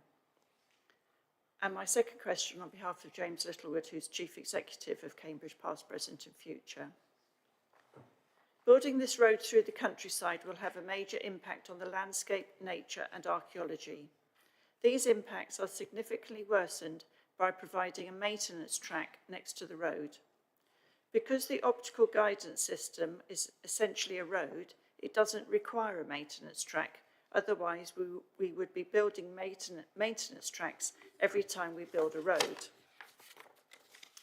The maintenance track is proposed to serve as an active travel route. However, there is no need for this because there are already 4 active travel routes, either completed or being planned to connect Waterbeach to Cambridge. Please can you explain why a maintenance track is needed for an optical guidance busway and justify the need for a 5th active travel path? Please can you also say whether any analysis has been carried out to assess the benefits of this extra infrastructure against the harm it would cause and the extra cost? Thank you. Thank you, Sarah. And could I have Linda Worth now?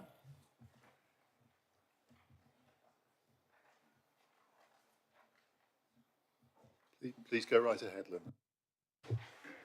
Yeah, I'm the British Horse Society County Access and Bridleways Officer, representing the 1,915 Cambridgeshire BHS members and the owners of the approximately 16,400 horses contributing over £113 million per annum to the Cambridgeshire rural economy. These figures exclude the horse racing industry. At the recent EIA online consultation on this project, the GCP officer stated that the route alongside the busway is going to be delivered as a bridleway. At the GCP NMU working group meeting on the 24th of July 2024, and recorded in the minutes, the BHS were promised a meeting with the officer to discuss the project details. It was reconfirmed that the officer BHS meeting would be set up as a matter of urgency at the 12th of September meeting of that group. That meeting has never taken place. The BHS has not had the opportunity to input into the current project. Equestrian interest has not been recorded nor represented in the meeting report. There is no reference to equestrian access nor to the delivery of the NMU route as a bridleway. Yet there is a claim that the project will improve connectivity between PROs in the public rights of way in the area. The Mere Way is a byway, the route being delivered by Urban and Civic is a non-motorised user route to include equestrians. This project links to the guided busway bridleway, incorrectly labelled as a cycle route on the drawings. All routes are available to equestrians. There is nothing to even recognise the fact that the busway twice crosses routes used by horses. Can the Assembly please confirm that the new route will be available and suitable for equestrians as promised? If not, the BHS would like the opportunity to object on the grounds that they have been misled and have not had the opportunity to comment. Those of you who know Waterbeach, you will know that there's an ongoing and serious matter of loss of the Mere Way right of way for equestrian use. Thank you very much. Thank you, Linda. And could I have Josh Grantham now for the final question?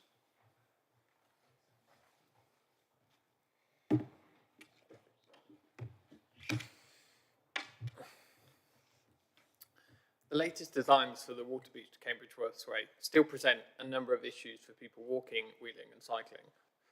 Firstly, at the junction with the existing busway, we would like to see the existing busway path approach improved so that people can cross the new busway without significant inconvenience and with good visibility. Secondly, the eastern junction on Butt Lane requires people who are walking and cycling to detour over 50 metres to the east of the junction to cross Butt Lane, only then to return west to the busway.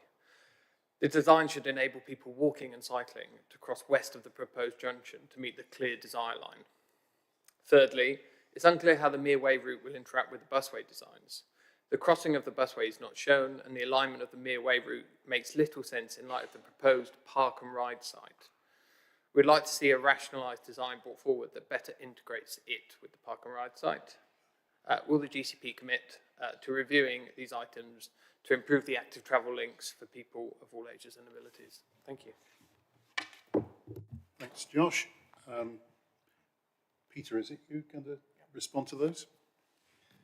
Thank you, Chair. So in terms of Sarah Nichols's question, the option has been reviewed.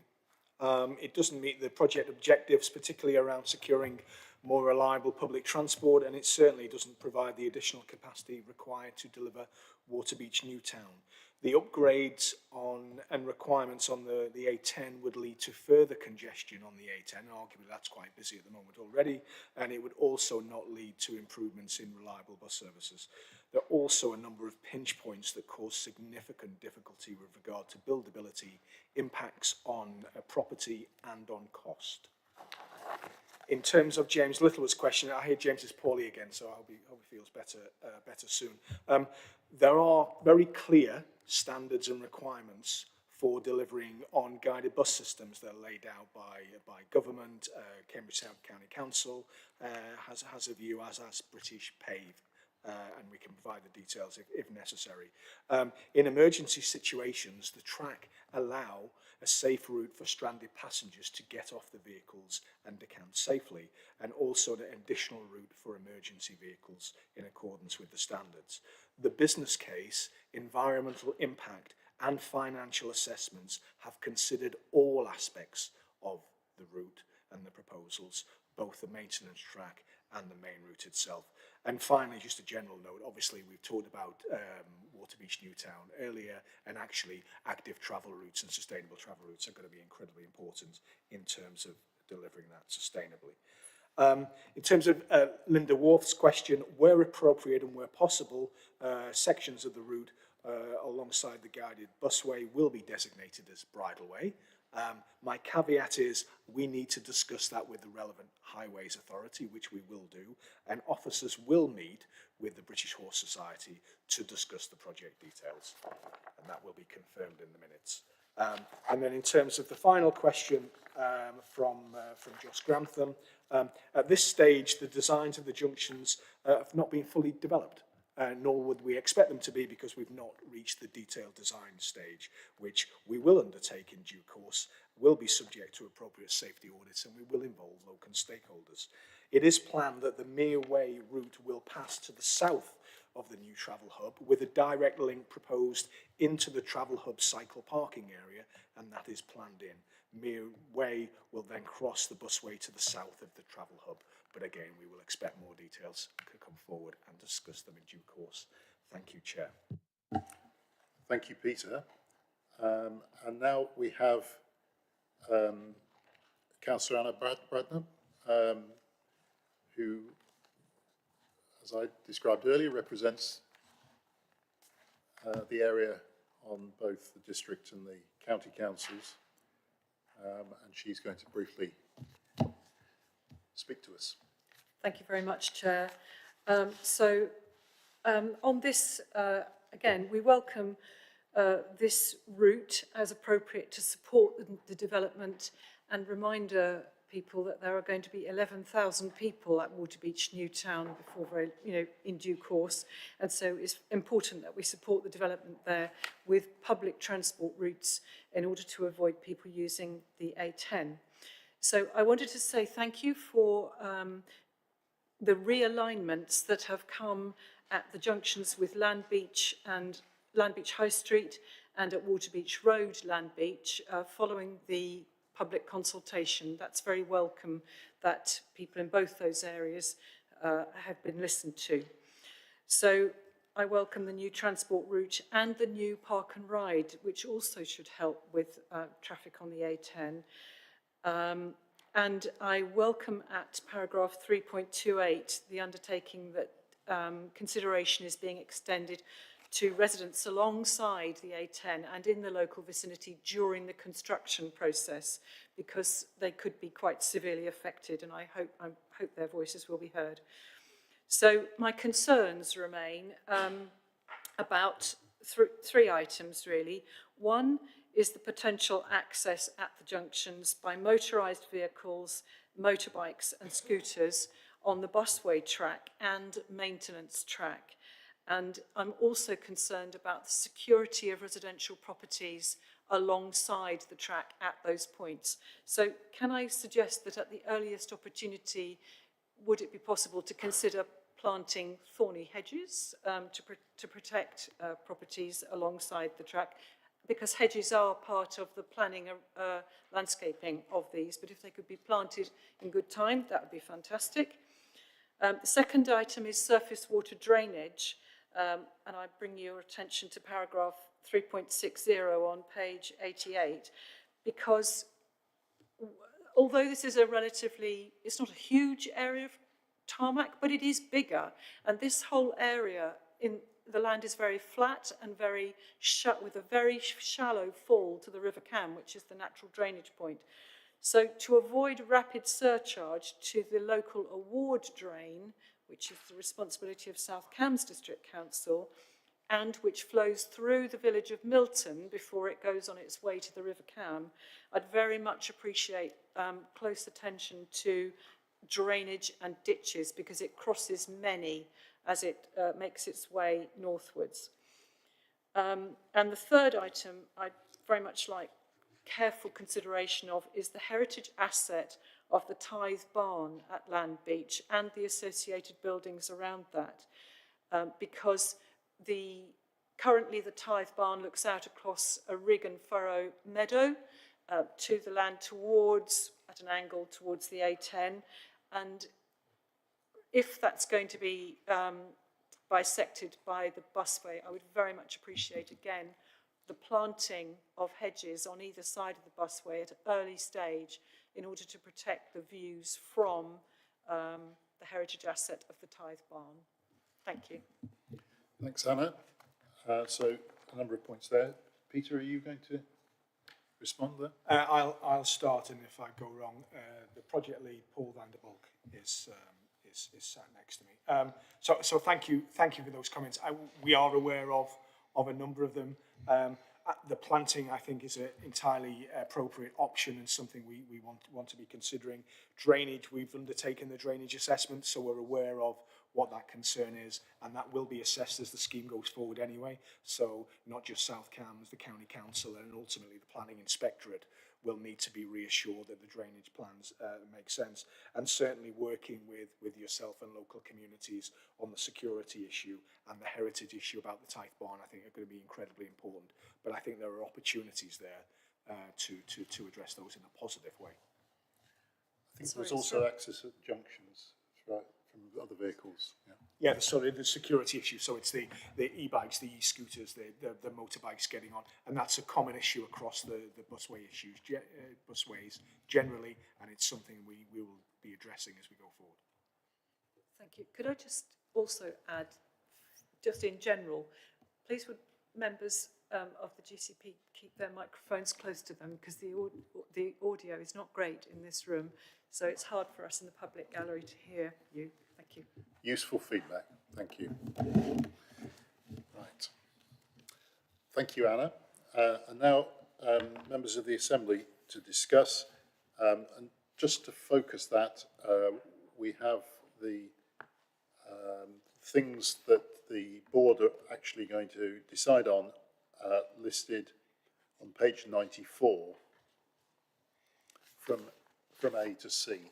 So those are the things we are asked to comment on. So I was just going to say a few words of introduction, Chair, in terms of the report. Go ahead, sorry. We've got a couple of slides, but given the timing, I won't propose to go through them, but if we can put them up, that was just to sort of position this. This is the third of the busway projects that's got to this point in the scheme development, and it's a very particular point. The report doesn't outline the reasons for the scheme. It doesn't reflect on the challenges of Waterbeach, albeit we've touched on them previously, and I suspect we might touch on them on the next agenda item as well. It doesn't necessarily take you through the outline business case process, but that has come to you previously. You've gone through it, the board has gone through it, and they've said, right, go to the statutory consultation on scheme development, which is the statutory EIGA consultation, assess whether there are any changes required, and if not, then proceed with the full planning application request to the County Council, and that will then go through its own process. So in terms of the page turner, I recognise this is not, but it is dealing with a particular part of scheme development.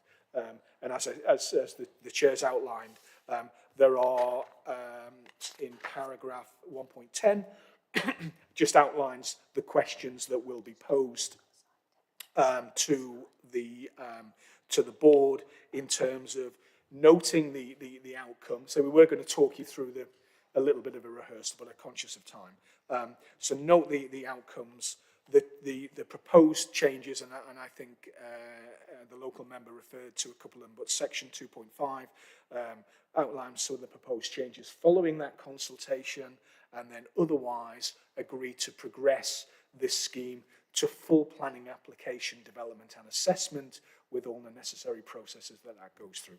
Hopefully that was just brings it to life, Chair. Thank you. Thank you very much, Peter, and it's now on screen for people to see the route. Okay, so contributions from members of the Assembly. Paul. Yeah, I see that map there is different to the map on page 98, which appeared to be possibly a bit old in that it showed the busway going all the way to the relocated station and to the research park. So perhaps for the board meeting, if that replaced that map, the other map with that one. Related to that is, I suppose, given that the GCP won't be building through the busway through the town, and also the way the busway comes to the park and ride at Milton, we've talked a lot about, I think, at previous meetings about future-proofing of these schemes. And if, for instance, it was decided at some point in future that an alternative to buses was decided upon, does that cause issues with that type of future-proofing, or are we kind of restricted to a bus arrangement, would be my question. Thank you, Paul. Any other?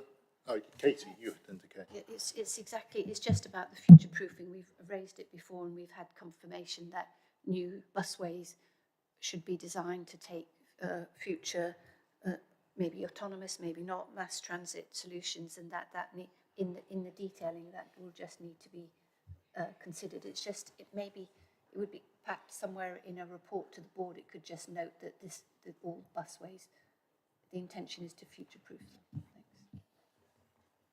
Thank you, Katie. Heather?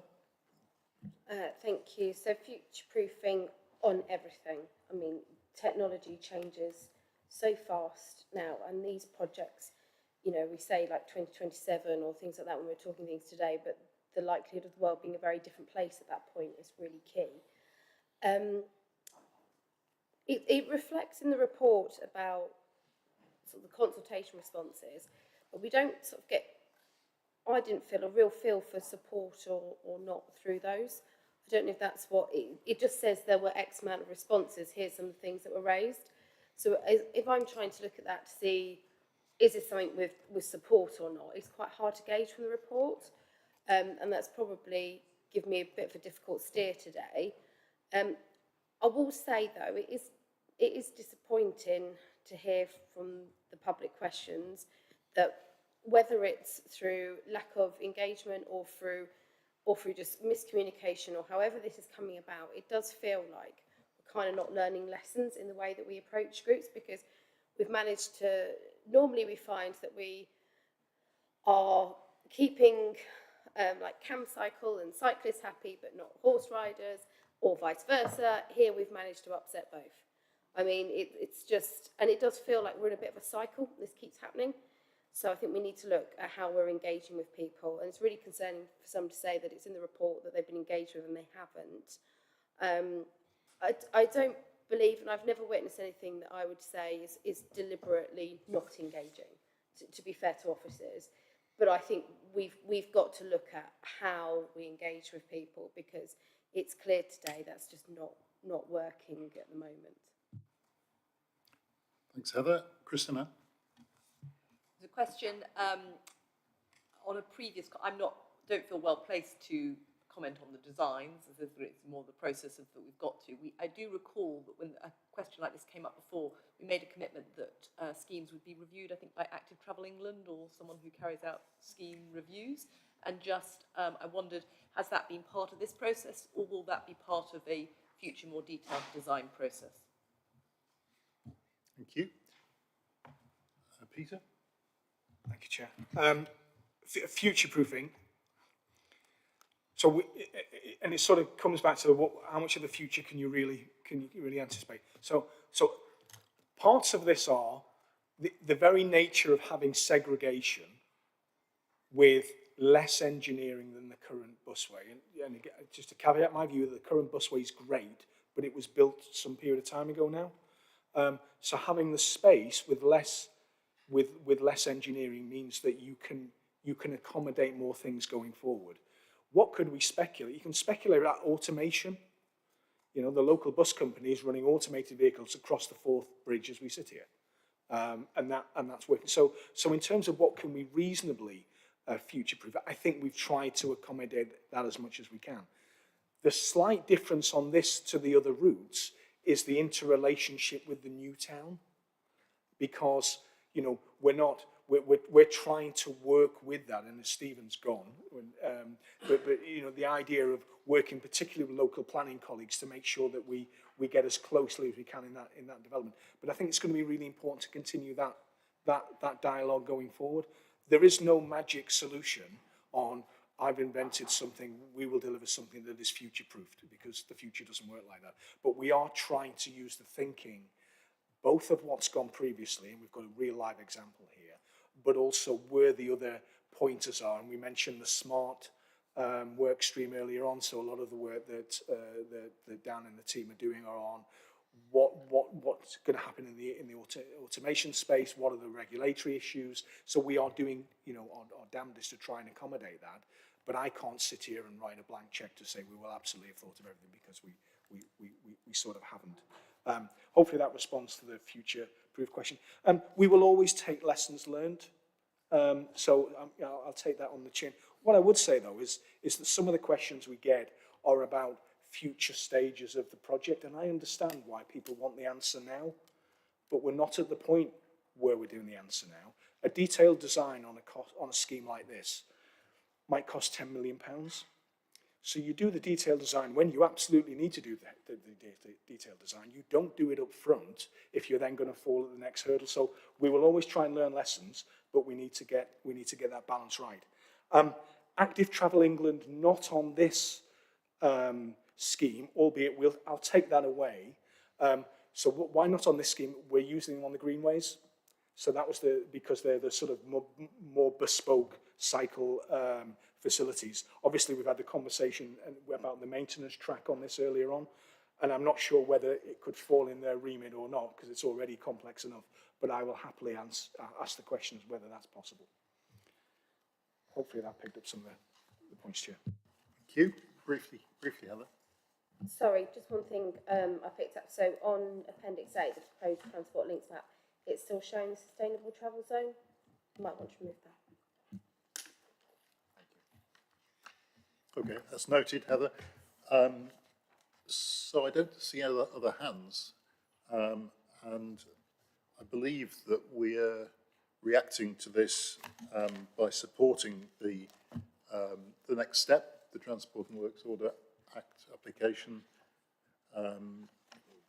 through the board, and so that is the thing we've been asked to comment on. But I would like to try and reflect the repeated calls for as much future proofing as can be achieved in this, plus a number of the other points I think that actually Anna Bradnam's contribution made about things that would be dealt with in subsequent stages of the process, but actually members feel a lot better by having put on the map now. So let's pass those forward too.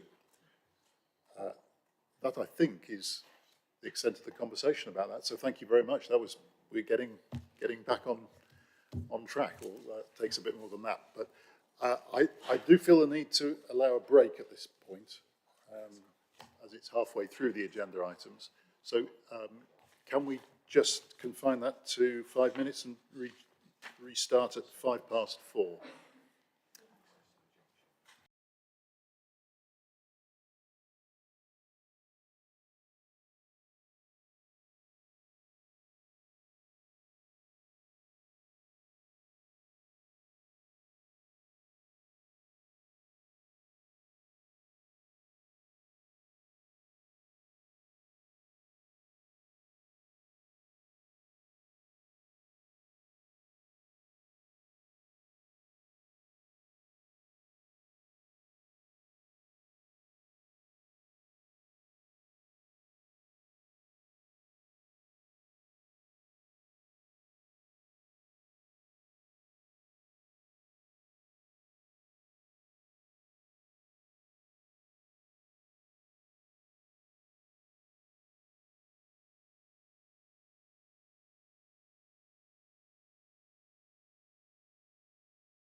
And that means turning to item 9, which is greenways, but obviously it includes Waterbeach and Fulbourn and Sawston as well, though, this time.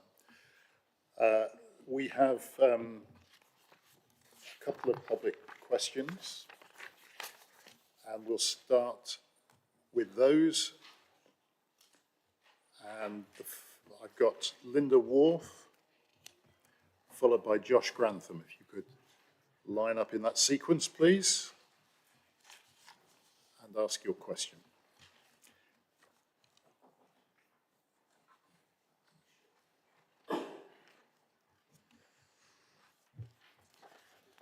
This is about the Sawston Greenway. For years, the BHS has been seeking reinstatement of the original agreed equestrian inclusion on this section between Stapleford and Sawston, inclusion which was only rescinded after the opening of the route. The promised inclusion meant that the BHS did not object to the project and lost the opportunity to lobby for changes to ensure that the design was inclusive. The Stapleford to Durnford Cottage section of this path, a route to school used by lots of children, is overgrown with stinging nettles and other herbage. The usable path space has been reduced for everyone. The verges are inaccessible. With proper maintenance and a couple of mounting blocks, there would be sufficient space for equestrian inclusion without changes. Discussion with Active Travel England on 10th October 2024 confirmed the design of the existing A1301 signalised crossing, the second barrier for equestrian inclusion, would not have their support, not even for cyclists. Equestrian crossing designs, like the one at Babraham on the A1307, are user-friendly for cargo bikes as well as recumbent and hand-propelled cycles often used by disabled cyclists. All equestrians need on those sort of crossings is an extra high-level button. A long-promised BHS meeting with the GCP officer in charge of the project has still not taken place.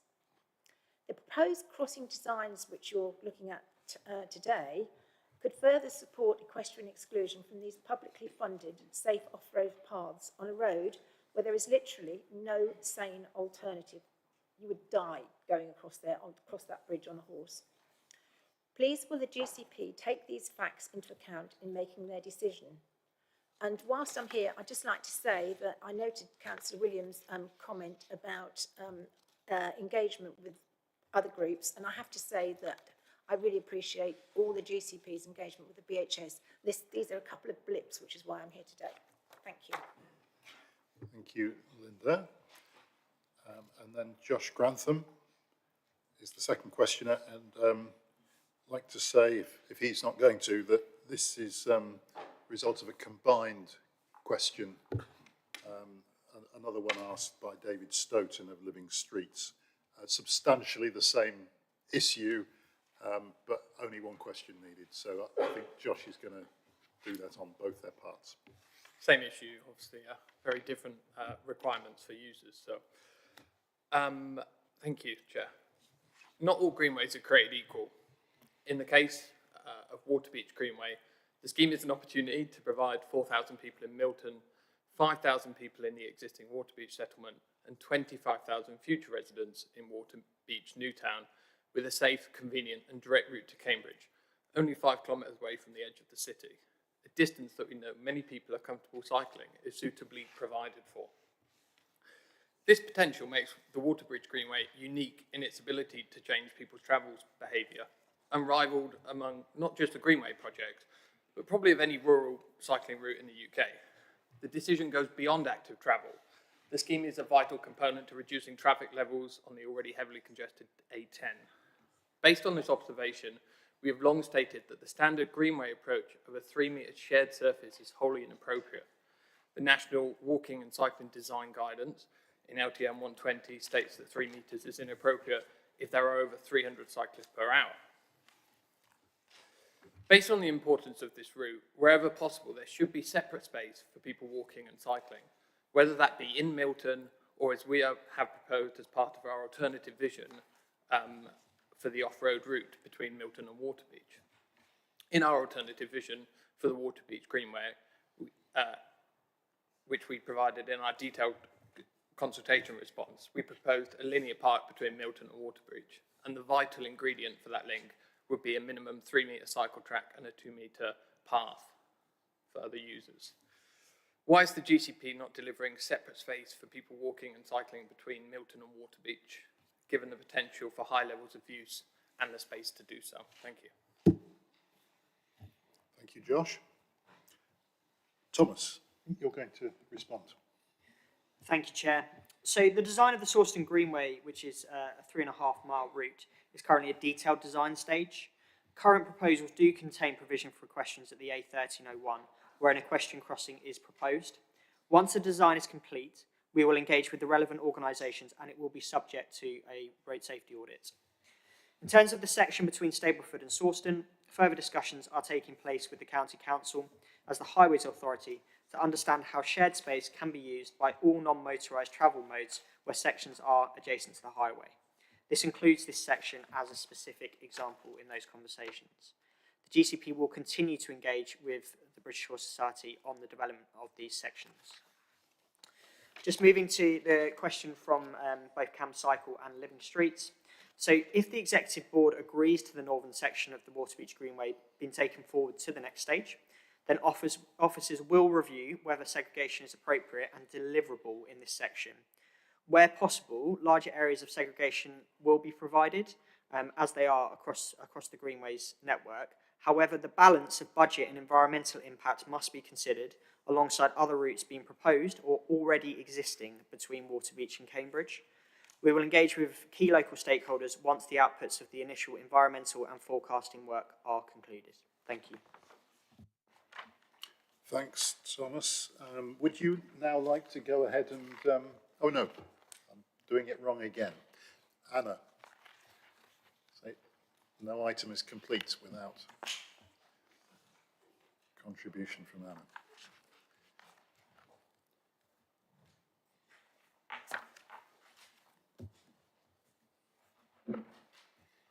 Thank you, Chair. I speak here as District and County Councillor for Waterbeach, and I'm talking about the Waterbeach Greenway in particular. I'm going to do this in two sections for reasons which will become apparent.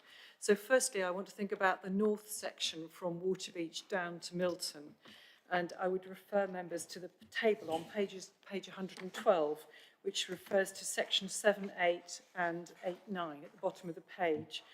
And this relates to the fact that there were mixed views from the consultation about this part of the route, partly because it runs close behind some residential properties,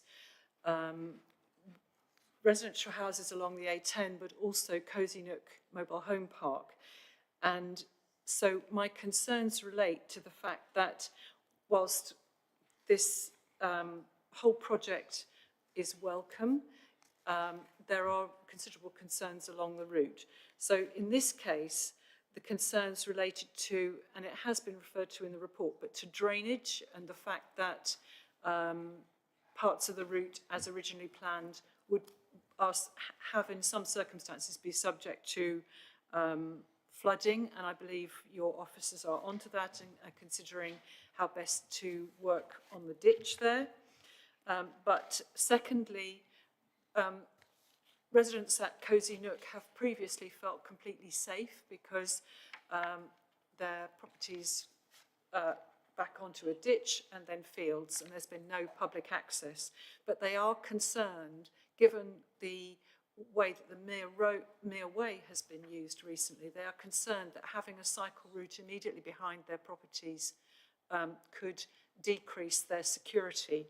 So, again, if attention could be put to the boundary treatment of any cycle route there, that would be welcome. And then also there's the privacy and amenity that those residents have previously had, and it would be very unfortunate if users of the shared use route were able to just look straight into their bedrooms and lounges or gardens straight from the route. So those are my concerns about the northern section of the route. And then if I look at the middle section, which is the section through Milton, I have to declare an interest as it goes straight past my own driveway. So for the purposes of this section, I'm going to read a section from the chair of the parish council on behalf of the parish council, who is actually sitting with us in the room. So Milton Parish Council has spent a lot of time over the years discussing the cycle route through or around our village.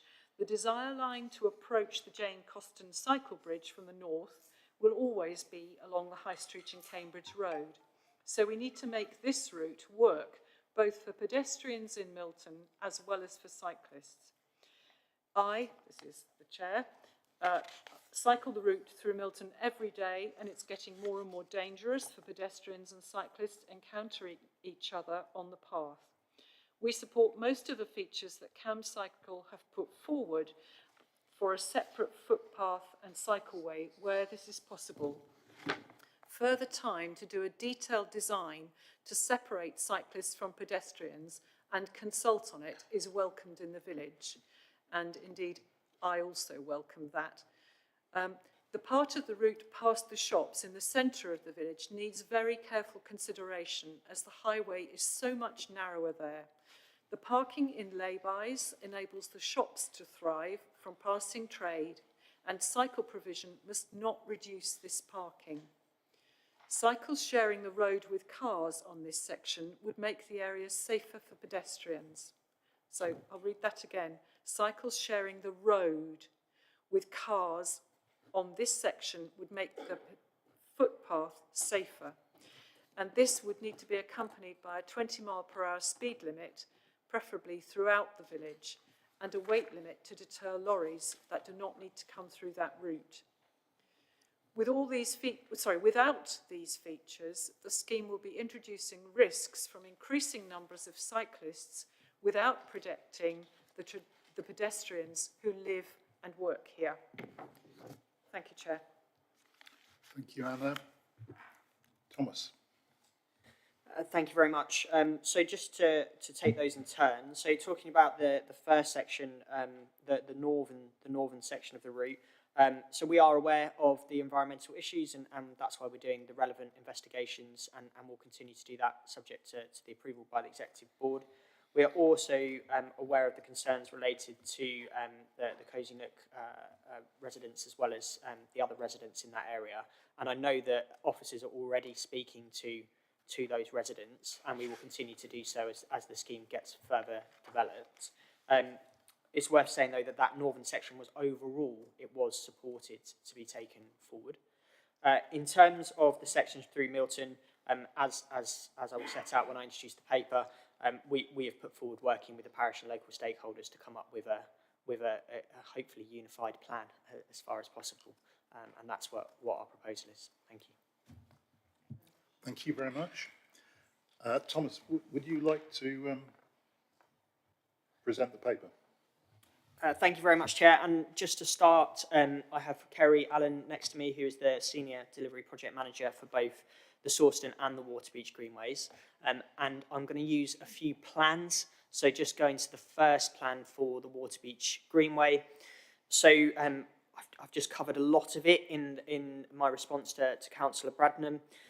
This scheme was consulted on at the end of 2023, and you can find the results of that consultation set out within your report from section 2.5 onwards.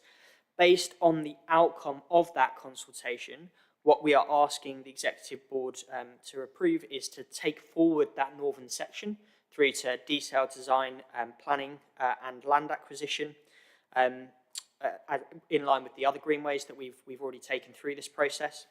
For the section through Milton, we recognise that the proposed plans that we put forward were not supported, and therefore it's right that we pause and we work with the parish and other stakeholders to try and find a way forward. This would be, our aim is to then report that back at the July Executive Board. So that's the process that we now want to enter.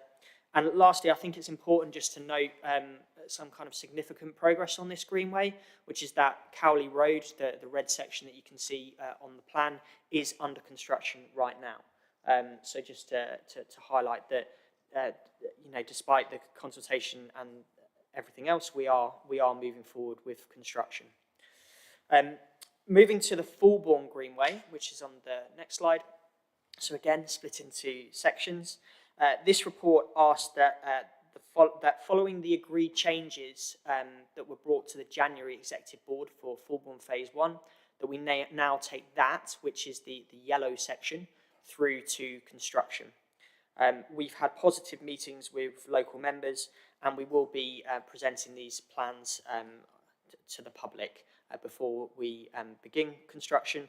They are also subject to a traffic regulation order, which will obviously need to be put in.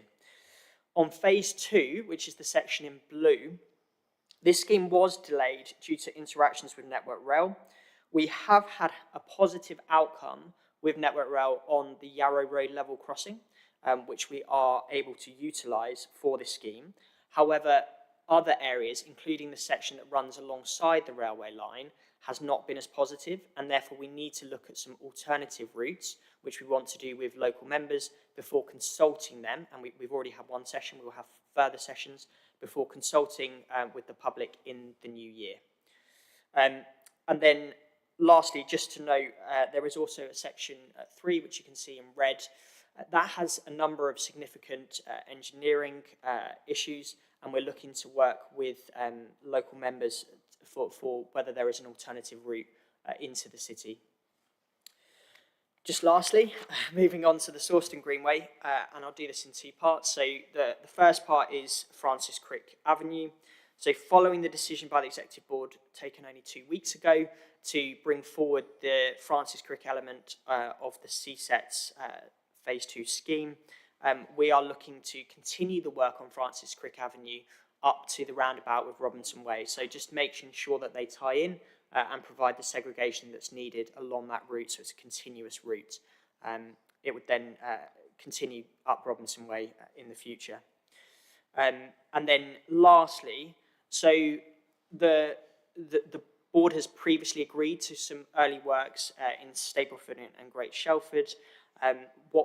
Following discussions with local parish councils, they have asked that we bring forward the remaining part of Church Street and the junction of London Road. So that is what we are asking the Joint Assembly to endorse, and then the Executive Board to approve on the greenways. Thank you.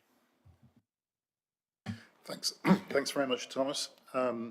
Right, so clearly we need to divide this debate into three pieces because these greenways do not link up with each other directly. And let's start with, well, why not Waterbeach? So what Thomas has identified is that there are really two parts to this. One is get on with the northern bit, and two, let the route through Milton try and resolve itself through further discussion with the local stakeholders. Are there contributions on that? So I've got Claire, Christopher and Paul. Mine is just a brief comment, and that is to commend really the officers for taking account of the positive reactions and the negative reactions and adjusting their work and adjusting their timetable to take account of both reactions. And looking at the figures in the paper, there was quite a balance between positive and negative responses in some of the parts of the route. And I think what we've heard from Thomas today is that that's been taken fully on board. Thanks, Claire. Christopher? Thank you. Just a quick question. In each of those cases, we look at sections of each of the greenways and progress them forward, and I applaud that we try to make progress, but to what extent do we risk creating a fait accompli for the sections that are not agreed in the middle? In both Fulbourn and Waterbeach, there's a section in the middle where the start and finish point becomes fixed by earlier decisions and rather forces the hand, possibly. Okay, thank you. Paul? Thank you, Chair.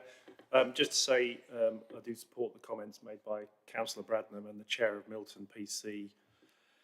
And I'm pleased to see the section north of Ely Road that it is being progressed to detailed design. It is about 6 years since the first Greenway design was brought to the public for consideration, and the new town is now being occupied.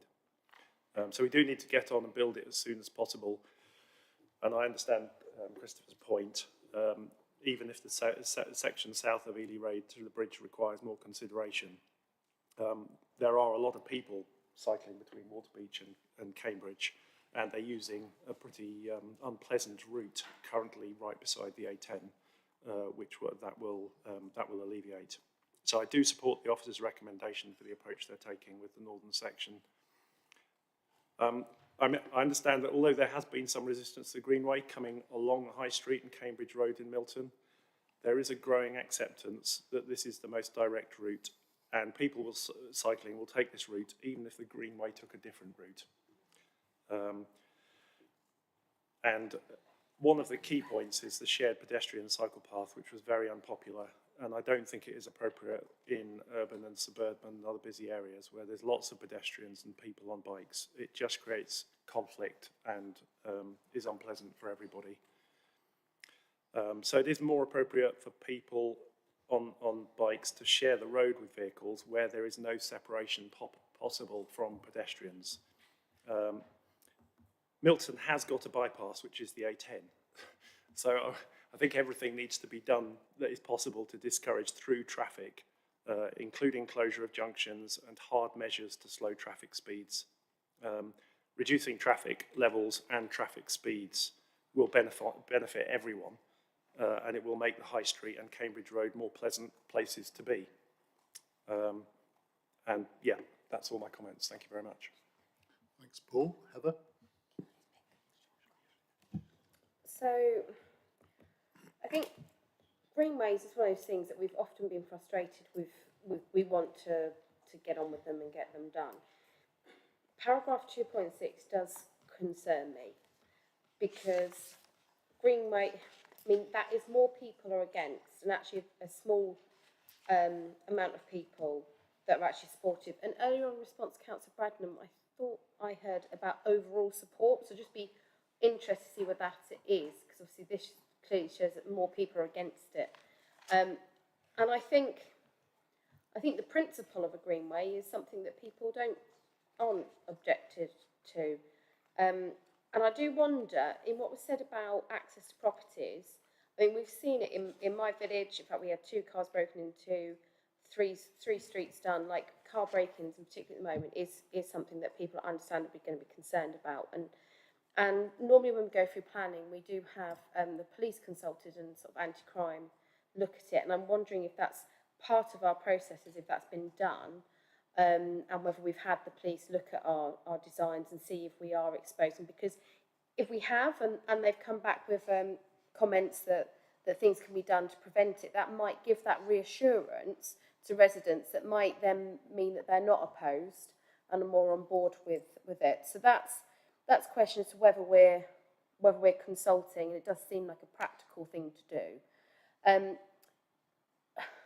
I think it's something that everybody wants to support, but I do agree that there is concern about whether we end up with just 2 going nowhere, rather in that situation in the middle. So I'm wondering whether it's right to be able to actually start with the scheme without it all being thought out and agreed in advance and doing it as one. Phasing, always going to be phasing, and I don't always agree that it's got to start from the inside out. I think quite often you can do it the other way, and that helps. But in its current position, I don't think it's in a state that the board should be going ahead and proceeding with it until some of these other things have been ironed out. Thank you. Thomas, would you like to respond to Claire, Christopher, Paul and Heather? Yeah, sorry. I think just taking the point about having sections that are cut off. So we do think this through as we put forward different sections. And Councillor Bear Park almost answered the question for me with regards to the northern section. You know, this would provide an alternative to the A10, which would be a safer and separate route. and therefore in its own right, it would provide a benefit. And I would definitely say the same is for Cowley Road, which is a heavily used route, and the improvements we're putting in there will be a benefit from the second that they are finished. Just in terms of the overall support for the whole alignment raised by Heather, we understand that overall, when asked the question, do you support the whole Waterbeach Greenway, people said that they didn't. But when you look into the results, the significant reason for that was Milton Village, whereas the comments and the feedback relating to the northern section was more positive. In terms of the question regarding police looking at our proposals, we are very early on in terms of the northern section, but we would be happy to engage with the statutory authorities as we go forward with our schemes. Thank you. Thank you, Thomas. Katie? Yeah, I agree that I think pedestrians must be kept separate from cycles, and if there is within the village, if there has to be some shared space, I would suggest that it would be the bikes, make residential streets bike streets where cars who need to access the streets, obviously they need to share it with the bikes but keep the footpaths for pedestrians. I know we have a commitment to 20% BNG, and if there is space if there is space to separate the cycles from the walking when it's going in the distance where they're going between villages, it would be wonderful if there could be maybe trees or some planting between the walking and the cycling, and that would help with shade as well. I have asked in the past whether we could put some benches along, because we want to encourage people to walk as much as possible, and a few benches makes a big difference. And finally, I think where greenways are delivered, my feeling is that they're used much more than we anticipate. I know the track next to the guided bus in Trumpington is hugely more use than was anticipated. I have a feeling the Chisholm Trail is hugely used more, and it would be really interesting to know what their design parameter was and what we're actually finding. So is there any data, maybe from the Chisholm Trail, so that we can begin to understand how successful these projects are? And when we're looking at longer term solutions about transport strategy for Greater Cambridge area, we need to know how successful these alternatives to using a car is, and so that we've got more evidence to explain to residents and organisations what we're doing. Thank you. Thanks, Katie. I'd like to make a couple of points myself. In relation to a number of the points that Councillor Bradnam raised about the northern stretch of the Greenway, drainage, privacy, amenity, are the points and resolution of those points in any way at variance with having the board go ahead with recommendation A? No, because that's the next phase, is to build up all of those parameters, and of course, that would be subject to things such as a planning application to include all those elements. Okay, thank you. And the other point was, I too wanted to comment on paragraph 2.6 in the report. I found this particularly unhelpful because it's not really answering the question that we primarily wanted to assess through this consultation. We had an earlier consultation which was more like asking the question, do you support the idea of a greenway following this route? And on the basis of those answers, we went forward with the subsequent stage, which we're now looking at a further set of responses to. What really this consultation was going to add value to was knowing what features of the design people had an objection to, rather than a referendum on the scheme, which is the way it's sort of worded, and I find it a bit unhelpful that we've kind of resorted to kind of reinforcing a popular misconception about what we were trying to do here. What would have been more interesting would have been a sort of diagram which shows us the frequency with which particular objections to the design were raised, rather than just kind of global statements about who objected, because that doesn't really help us at the stage we're at. Okay, you can respond to that, please. Thank you, Chair. Yeah, I understand the points that you've raised. I think the principle of the consultation, yes, it was to get into the detail, but the consultation was started for 10, and we had moved from the original alignment, which followed the railway line. We were now moving to a new alignment, so there was a need to test the water in terms of that alignment. Now, reading through the consultation report that we've had done, what that demonstrates is that the alignment is fine, there is support for the alignment, but the detail does need to be looked at. And again, I go back to, that is the point of a consultation. If we are putting forward schemes that we are not changing, then we're not consulting correctly. So for me, reading through the report, I feel very optimistic about the response that we got. We did get a lot of engagement, and that's great, and that's also through the help of the Parish Council.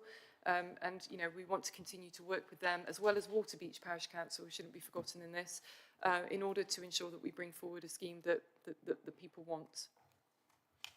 Okay.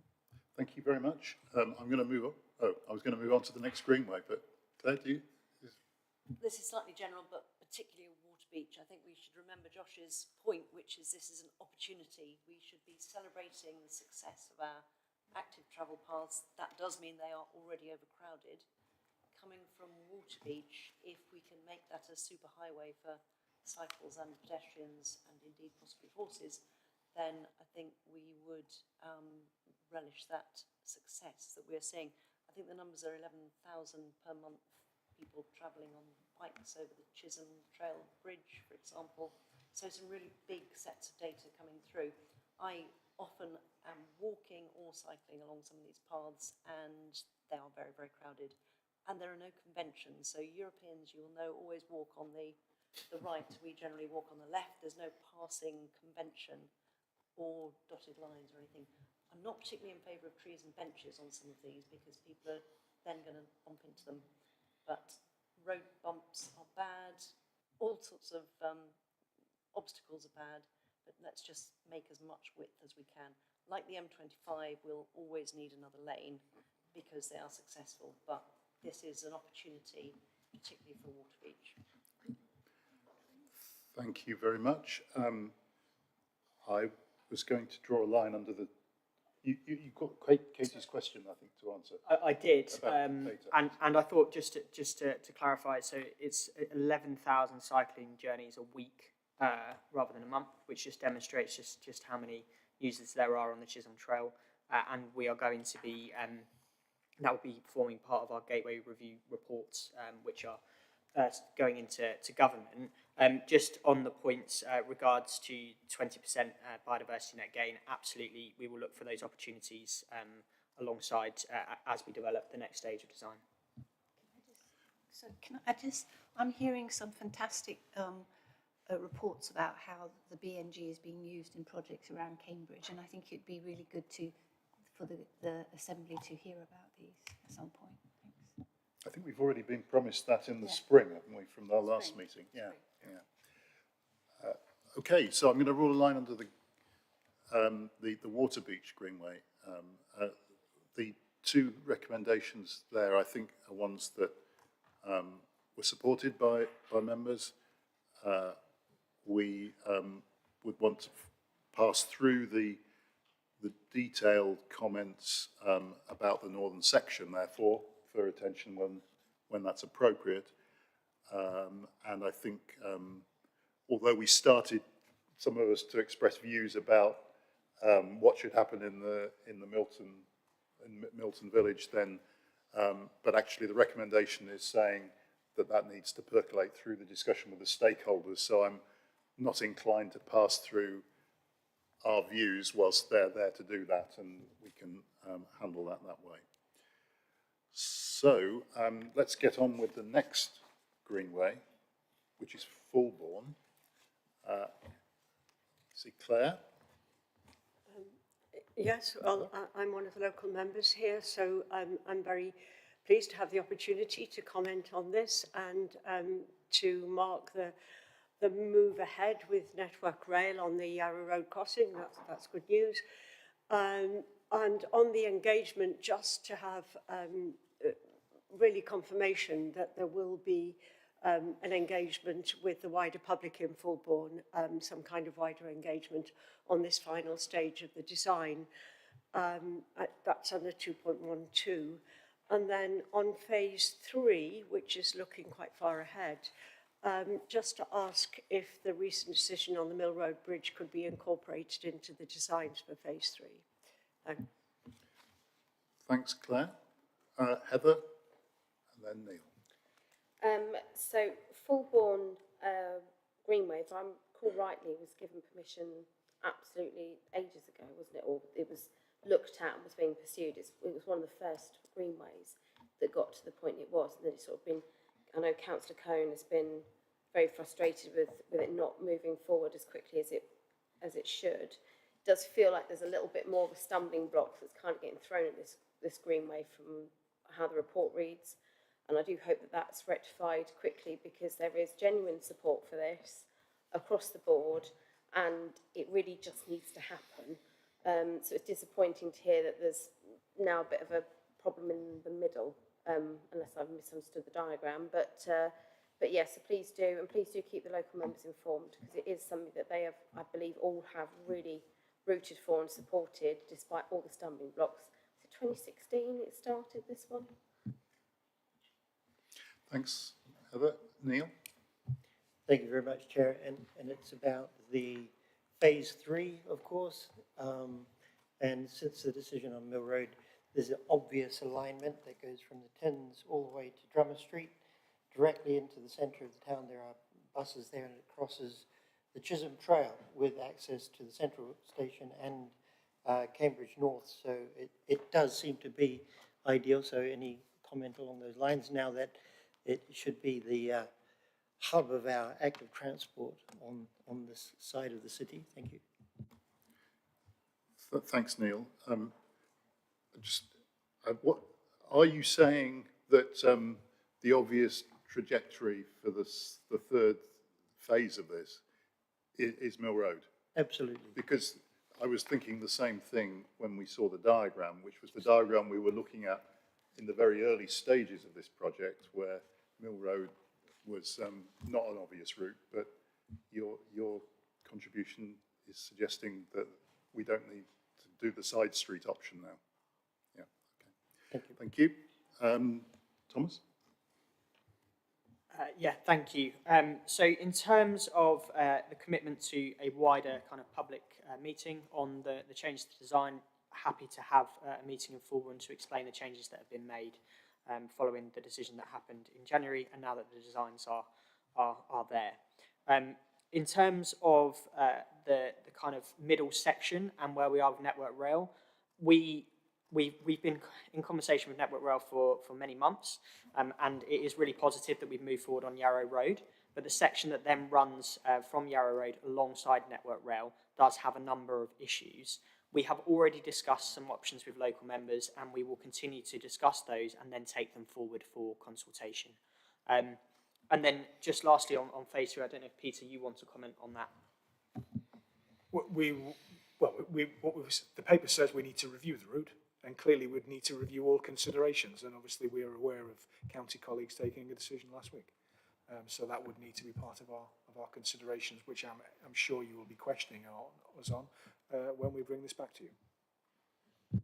It feels like when we get to it, there should be another recommendation in here, really, which is in relation to what I guess talking with local members and stakeholders about phase 3. Yeah. Sorry. Yes. I've got Katie, then Claire. Just briefly, I think that I think we in the city, we really support the redualing the train track to Newmarket. So and there is land for that. So any provision for a cycleway, I hope, would be beyond that land, which would be safeguarded for the redualing. Thanks. Claire? Yeah, just another brief comment, just to say that there was a very helpful meeting which officers organised for all local members and on all of the stages. And I think that was really valuable. It gave us all an opportunity to, I mean, not everybody was present, obviously, but gave us an opportunity to raise a number of detailed points, which was very helpful. Thanks. Thank you. Thomas, anything to come back on that? I mean, just to note that in terms of the point made by Katie with regards to dualling, that is one of the things that we are considering. Okay. And that would be in relation to phase 3? Phase 2, of course. Yes, of course. Yeah. Okay. I don't see more. You're on. Okay. Very briefly, regardless of phase 2, I already know people who do cycle from Fulbourn into Cambridge anyway, and any section of this whole part that is improved will improve their lives. So it doesn't bring the whole thing to a grinding halt, because there's a section in the middle which it started to sound a little bit like. Thank you. Thank you. So I think on the Fulbourn Greenway, we're saying we support the 2 recommendations. And I think we're suggesting that, that there needs to be a process set in train for phase 3. Now the County Council has made its decision about Mill Road. Thank you very much. And then we go to the last of the 3 greenways, which is the Sawston Greenway. Who would like to contribute? This, remember, these seem quite small ones in relation to what we've just been talking about, because we're talking about the slight extension to the early part of the project in, is that Stapleford? And then we're talking about the slight addition to the Francis Crick Avenue arrangements we talked about at the last Assembly meeting. So Claire? I'm interested in the cost benefit of the suggested extension, the Church Street to London Road section that has been requested. I can't quite see who's going to be using that. So interested in the cost and the benefit. Okay, Katie? Is the genome route is already very, very popular, but it's quite narrow, and I don't know when that is phased to come along, but I think there would be a lot of support for bringing that forward as soon as possible.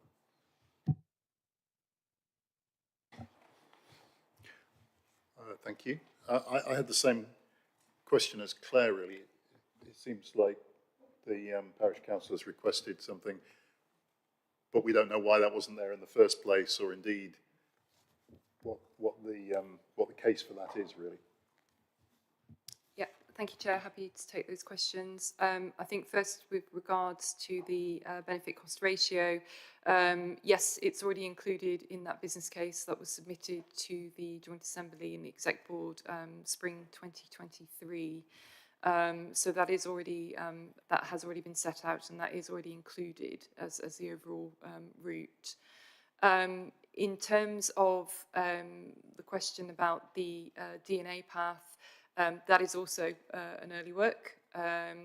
That one requires land acquisition, so that one has been put back slightly because we are working with, and we're making very good progress, I have to say, with Cambridge University, who owns the pathway through. It's a permissive cycle path, and so we're hoping to bring that one forward next year in the spring. And then in terms of the question about why the rest of the section of Stapleford wasn't included as an early work. That's primarily because there is a new toucan crossing that we'd be looking to put in there. That requires much more design work and much more in terms of sign-off. The early works were supposed to be those quick wins, those early opportunities. So that was the feeling, was that, you know, we would leave that, but whilst we were completing that early works, that would be brought through to fruition. Okay, that sounds like quite a good reason for not including it in the early works, but so is there more to this story or what? Yeah, that, yes. So to clarify, it was already approved as part of the Sawston Greenway, but it wasn't part of the early works. What we're doing now is bringing it forward and expanding the scope of the early works. So it was already included within the BCR for the whole scheme when it was done. So I think the nub of this is really that by making this therefore part of the early works, is there any cost or disadvantage to this part, this whole scheme or any other scheme? No, so this was included in the Greenway. We just didn't include it in the early works because we didn't think we could do it. We didn't think there would be as much local support as there is. We now have an opportunity as we're going in just to expand those works and get it done. There's no financial consequence in terms of delivering anything else or indeed delivering the wider Greenway. Thank you. Heather? I can understand it wasn't a quick win, but it's budgeted for. The parish council are supporting it. This is not a normal situation for us to have that level of support, so please do it.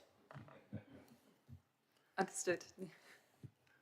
Okay, so are there any other contributions on this? Claire? Can I just ask then, in papers like this, that we have a map of what this bit is? Because to me, it's just somebody wants to take their kids from Hawkston to Shelford Primary School. I can't quite see what it is for in the understanding I've got. So just poor understanding on my part. I think that's a fair challenge in terms of scripting, so we'll take that away. Okay, so someone was scratching their head, it's all right. It wasn't a hand up. So I think we're supporting the recommendations here as well, aren't we, after some questioning? And so I think we've concluded this item. Congratulations, everyone. Yes. So we go to item 10, Chisholm Trail Phase 2, next steps, agenda, page 119. Let's see, we've got one public questioner here. So let's start with that. So Josh Grantham.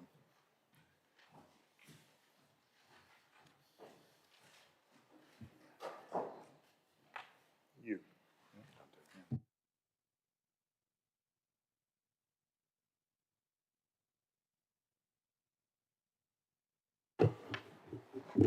Thank you, Chair. In 2022, CAMCycle provided a detailed response to the Chisholm Trail Phase 2 consultation. We noted the results of the consultation have still not been made public. In our response, we pointed out major issues with the proposals for Coldham Lane Junction and for Cromwell Road. Since then, the GCP has not progressed any work on either of these issues, even though, whatever happens with the railway section, thousands of people using Chisholm Trail Phase 1 still have to navigate either down Cromwell Road or over the bridge. This predicament will not change fundamentally whatever happens to the railway section, other than a further increase in the number of users. For Cromwell Road, we pointed out the complete inappropriateness of shared use paths in a city street. Cromwell Road actually isn't that difficult. It is, however, constrained. There are only two really viable LTN or kind of National Design Standard compliant options that can be delivered without removing trees. The first option is a footway and a two-way cycle track on the northern side of the road. This approach requires some additional carriageway space to be taken from cars. Therefore, to enable that, you kind of have to create a bit of a one-way system like you have in other places in Cambridge with passing places, and that would remove some of the vehicles that park on Cromwell Road at the moment. The second option is to create a cycle stream. This approach looks to promote safe on-road cycling. It's being taken forward by the GCP on Adams Road. But to do so, you need to ensure safe levels of vehicular traffic and speed. This approach requires an understanding of the existing situation that we're actually facing and a willingness to act to reduce traffic levels and speed wherever necessary. For the Coldham's Lane junction, we set out a number of ambitious schemes that could work. We drew them, we provided them, which tie into both of the Cromwell Road solutions I previously just spoke about. So, we asked the GCP to expedite the design development for Cromwell Road and the Coldham's Lane junction and provide a clear timeline for doing so. This timeline must allow for engagement with key stakeholders. Thank you. Thanks, Josh. Peter. Thank you, Chair. The biggest risk to the Chisholm Trail Phase 2 and the biggest impact on the timeline is the interface with the rail line. And we have limited control over that, albeit the paper gives some good news in terms of update. Nevertheless, we will seek to expedite the design process for Cromwell Road and for Coldham's Lane. And actually, I've got a proposed change of the recommendations to include Coldham's Lane because it's not expressly included in that. And we will engage with stakeholders as part of that process. Thank you, Chair. Thanks, Peter. And could you present the paper itself now, please? That's right. So this is an update report in terms of where we are with it. We've got a map because I'm coming back to Claire's point on the last report. There's a scripting issue which I think is just going to invite questions. So I thought we'd try and see it off with a map, and if not, then I will humbly beg forgiveness. So this is an update that says we've now made some progress with the rail industry. And let's not just pin it all on Network Rail, there's an operating company as well. We've got an agreement in principle to use their land. We need to fine-tune that agreement and work it through. And then we can move on to some of the design challenges that Josh has very eloquently outlined on Cromwell Road and Coldham's Lane. We're looking at the section Phase 2 under development. So that's what the focus of this report is about. And the scripting error is to say there is a section on the other side of the rail line, which I know members will want to see, that is not the subject of this report, but will be the subject of a future report. Members may be aware that large parts of that are linked to development and are getting delivered either by or paid for by development. So that's a separate consideration, which I'm not talking about here. We're talking about the section on Phase 2 on the map that's outlined in the report. I've gone on for quite a while there, Chair. I'll happily stop there and try and answer any questions. Thanks very much, Peter. So we don't have any other outside speakers. It's open for contributions. Neil. Thank you very much, Chair. I should mention that I have a house on Cromwell Road, so we watch what things happening. Cromwell Road is not a bad place to cycle. It's got a very good footway along it. And so I know the local residents wouldn't be that worried if there wasn't that much done. The intersection on Cromwell Road, however, for the Chisholm Trail is a showstopper. It's horrendous. It's difficult. And so I think everybody agrees that needs work. The other part of it that I'm a little bit interested in is the interaction between the Chisholm Trail and Mill Road going forward. Because there seems to be some mileage in making that a connection. And it would be interesting to hear what officers have to say about that. Thank you. Thanks, Neil. Any other comments? I asked for this diagram because I found myself having a very rusty memory because it was so long ago that we saw the original scheme, and there were references in the report. And the example I have was the reference to Cavendish Street, is that right? Cavendish Road. And I couldn't quite see how that actually relates to the scheme here.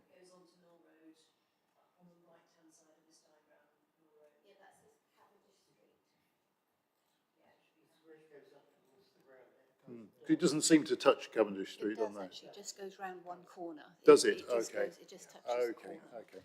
And the relevance to the relevance of the other thing that is talked about in the report is the Great Eastern Street car park. Could someone explain exactly what the relevance of that is to what we're looking at? And so the project leaders, Ben will explain the relevance. Thank you.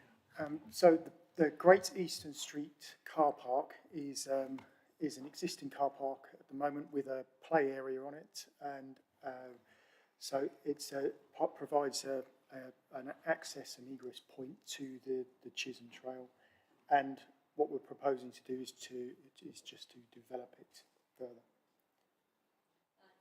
So it's on Mill Road, just under the bridge. That's is my right, yeah, that's understanding. correct. So on this diagram, it's on the bottom right of where it says Mill Road, I think. But I can't read. Can I also plead for black text? I hate grey text. High contrast. So the answer is it's the approach on one side where the Chisholm Trail would go under the road. Okay. That's very, very helpful. Was there a comment to Neil's question? That car park also interacts with Mill Road via Great Eastern Street, so that's right. That has that sort of interchange possibility. And that's why we've got to get it right. Yeah. Okay, so Heather, Claire. Now, I'm going to confess that there's a reason I did law and history and not geography at university, and I'm finding this map quite hard to pinpoint and negotiate. Possibly because in my mind, probably coming from the south, it's that way, not that way. Yeah. But my brain is telling me that ARU would be along this route because but no, because how would you get? Where would it be in relation to that? Further west of the Beehive Centre, so going north. It's that side rather than this side. Thank you. I understood it fine in the report, and then you put that up there, and I got very discombobulated. Just to confuse you, Heather. Yeah, well, I know you like to throw curveballs at me, Chair. Thank you. Now you need to do it with a map. Okay, thanks. Claire? Dalton? I didn't hear what Ben was explaining about the Great Eastern Car Park, and like you, Chair, I was mystified over the Great Eastern Car Park. So if Ben could please explain that again, I would be very grateful. Thank you. Okay, thank you. So the Great Eastern Street car park is at the moment a park car park, and it's a park play area. And we've been working with the City Council to develop it because there's a lot of antisocial behaviour there at the moment. But it forms part of the access and egress to the route, to the proposed route, and also it's adjacent to Mill Road.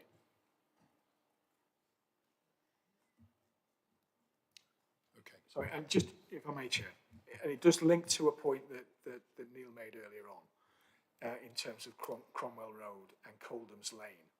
So the current section of Chisholm is taking about 11,000 cyclists a week. It'll be taking more than that. That's just a measuring count, right? So phase 2, we might assume it's a similar number. So in terms of this car park and this local amenity, it's going to impact on that. So we've got to make sure we get that right. And we heard about security issues and things earlier on. So we need to address that. In terms of Cromwell Road, we need to understand what 11,000 movements are going to look like with parked vehicles and not. And then we've got Coldham's Lane, and there's 11,000 people going to try and cross Coldham's Lane. So I think what we're saying is we've made some progress with the rail industry, but we now need to get down into some of that sort of granulated detail, working with the comments that Josh and colleagues have given previously to say there's a significant impact in this part of the city. We need to work through that in design terms, and then we need to ask people what they think. Could I just ask about the what I'm going to call the northern section, the one above the railway line on the plan, because that has always been part of the concept that we had since the beginning, and I understand that is not talked about so much because it's largely in the hands, or it's going to be the product of private development, which is fair enough. But I just wanted to make a plea to ensure that it nevertheless gets fully integrated into the overall scheme, because a lot of people will be heading for destinations on the Cambridge station side of the railway line, to which the only other crossing point would be the Carter Bridge. So there may well be quite a lot of people wanting to kind of approach from the other side of the line, full stop. And the other thing I wanted to ask, which I fear I know the answer to, but what would have been great would have been the redevelopment of the Beehive Centre, providing space for an alignment along the side of the railway line, rather than through that actual development. Is that something that the ship has already sailed on? So the Ironwork site, the land is actually set aside and there for the route. The Devonshire Road site, they are going to be starting on site in the new year and finishing within 2 years, and that land is part of the planning application. It's set aside. The Beehive Centre, it doesn't go round the outside.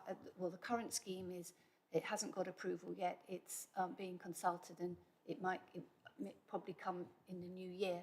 But there is a route through the sort of the middle. It doesn't run along the railway line. It doesn't run along the eastern side. It goes through along the major, next to a major of the road that goes through the site, and then it comes out onto where it is now. Sort of, yeah. That's a diagram. It doesn't run. Yeah, but it's all been allowed for within the design is at planning in the committee. That's been submitted. Yeah. So you're saying that provision is being made, but it actually is a no to my question then? It doesn't run alongside the railway track. Yeah, okay. But it is within the site. Okay, great, thanks. Christina? Quick question. Is the Carter Bridge and then the route into the city centre on the other side of it and improvements to that part of phase 2, or is it assumed that that will stay as it is? It's assumed that will stay, but I think there was clearly an ambition to do something with it. Sorry, apologies. It's assumed it will stay, but there is an ambition to do something more with that.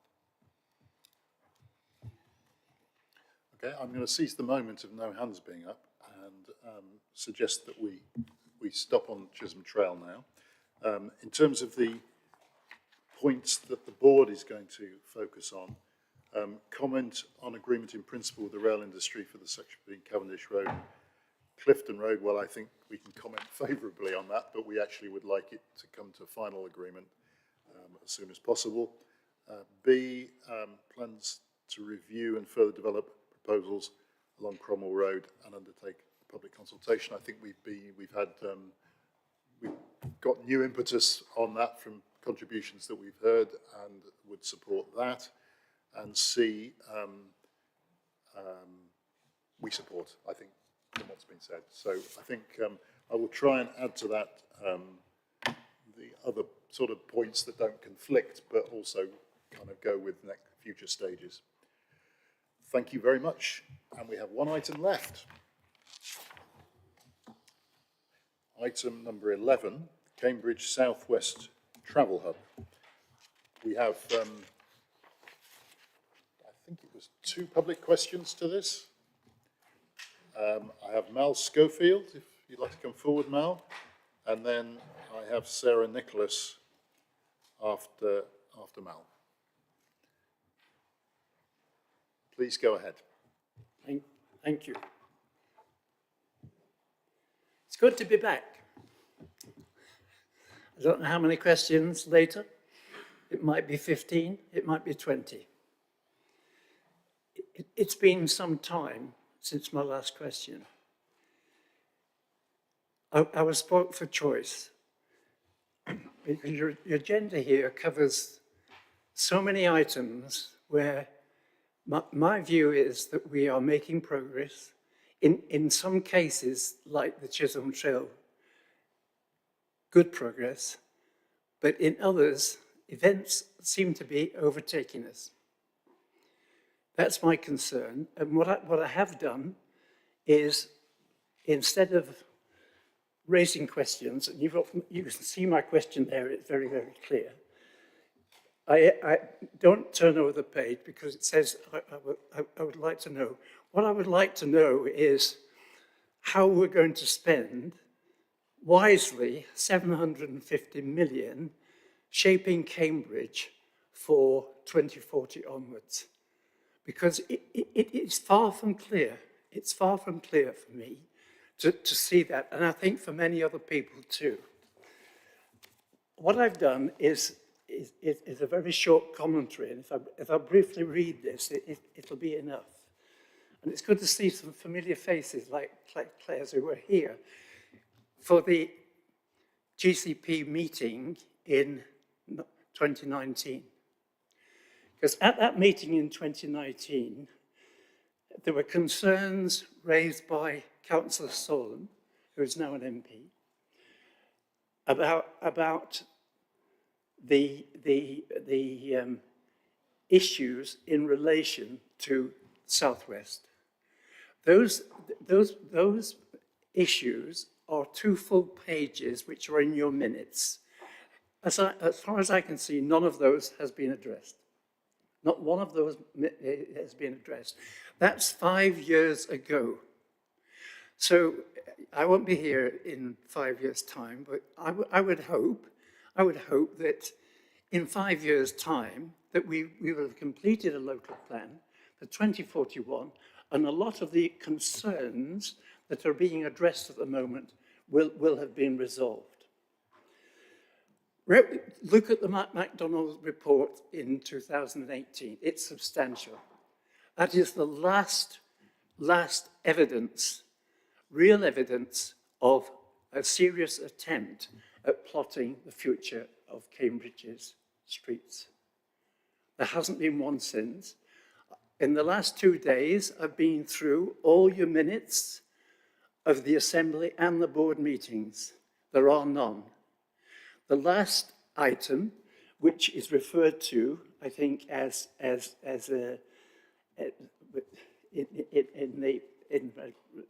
the papers here, as an extensive evidence base. The last one is Mott MacDonald in 2019. There have been substantial other publications, notably from Cambridgeshire County Council. Cambridgeshire County Council monitor our traffic. I know, I'll finish now.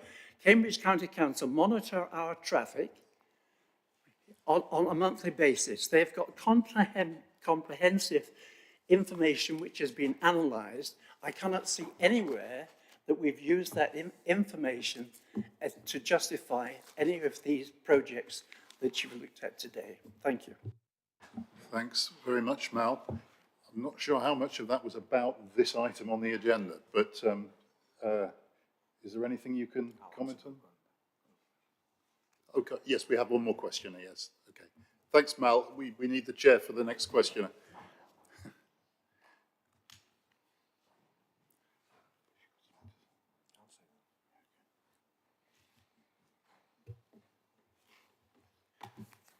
Thank you. I note that the report explains that the construction works are to be split into 2 phases, namely the enabling works and the main construction works. I also note that the Executive Board will not be asked to review and approve the full business case, including construction costs, until after completion of the procurement process for the main works, which will be after commencement of the enabling works. Please explain why officers are seeking the approval for the enabling works before the board knows the full project costs and before it has the opportunity to scrutinise the full business case to ensure the project will deliver good value for public money. Thank you. Thank you, Sarah. Peter, would you like to? Thank you, Chair. So in terms of Sarah's question first, so the scheme is significantly advanced in development. Outline business case demonstrates there is a strong case for the scheme.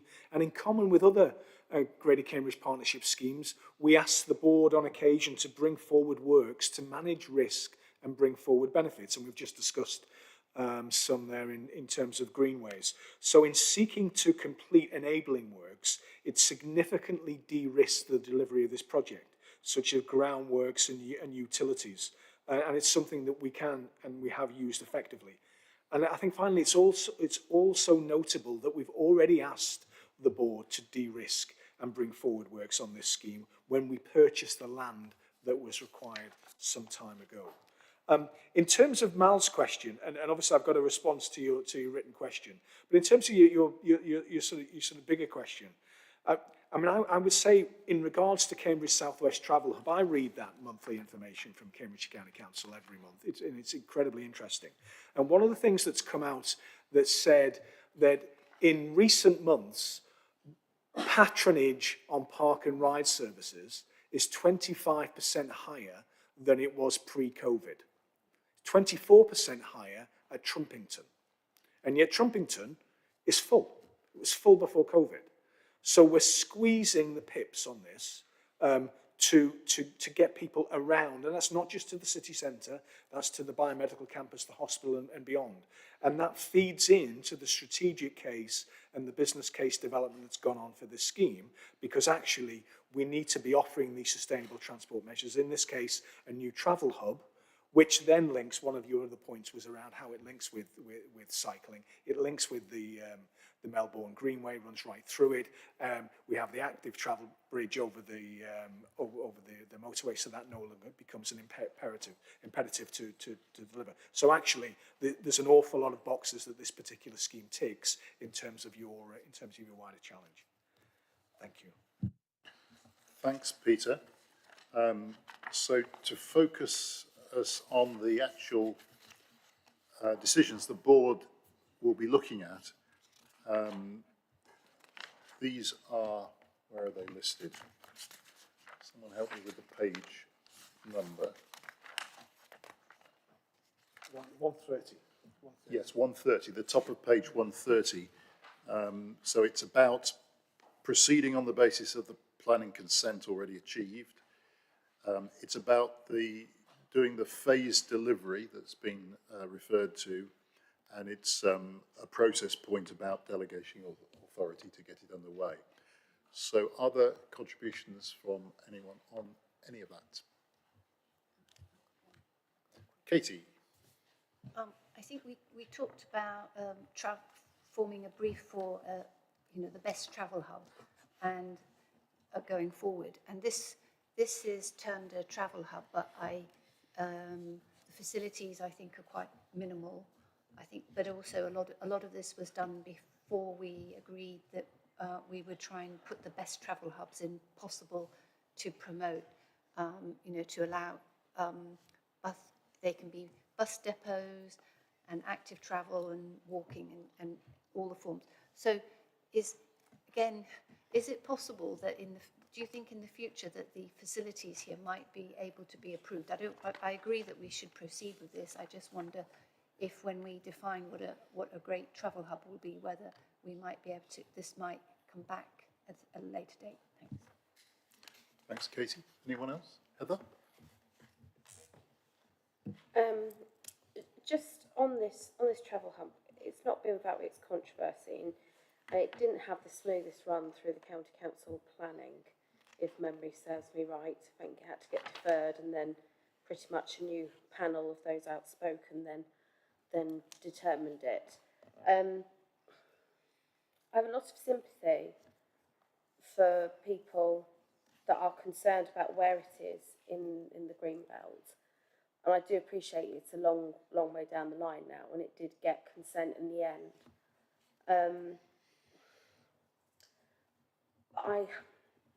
We can call it a travel hub, we can call it a park and ride, we can call it whatever we like.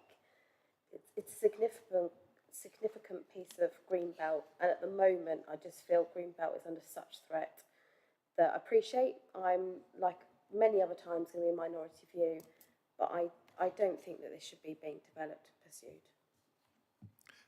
Thank you, Heather. Claire?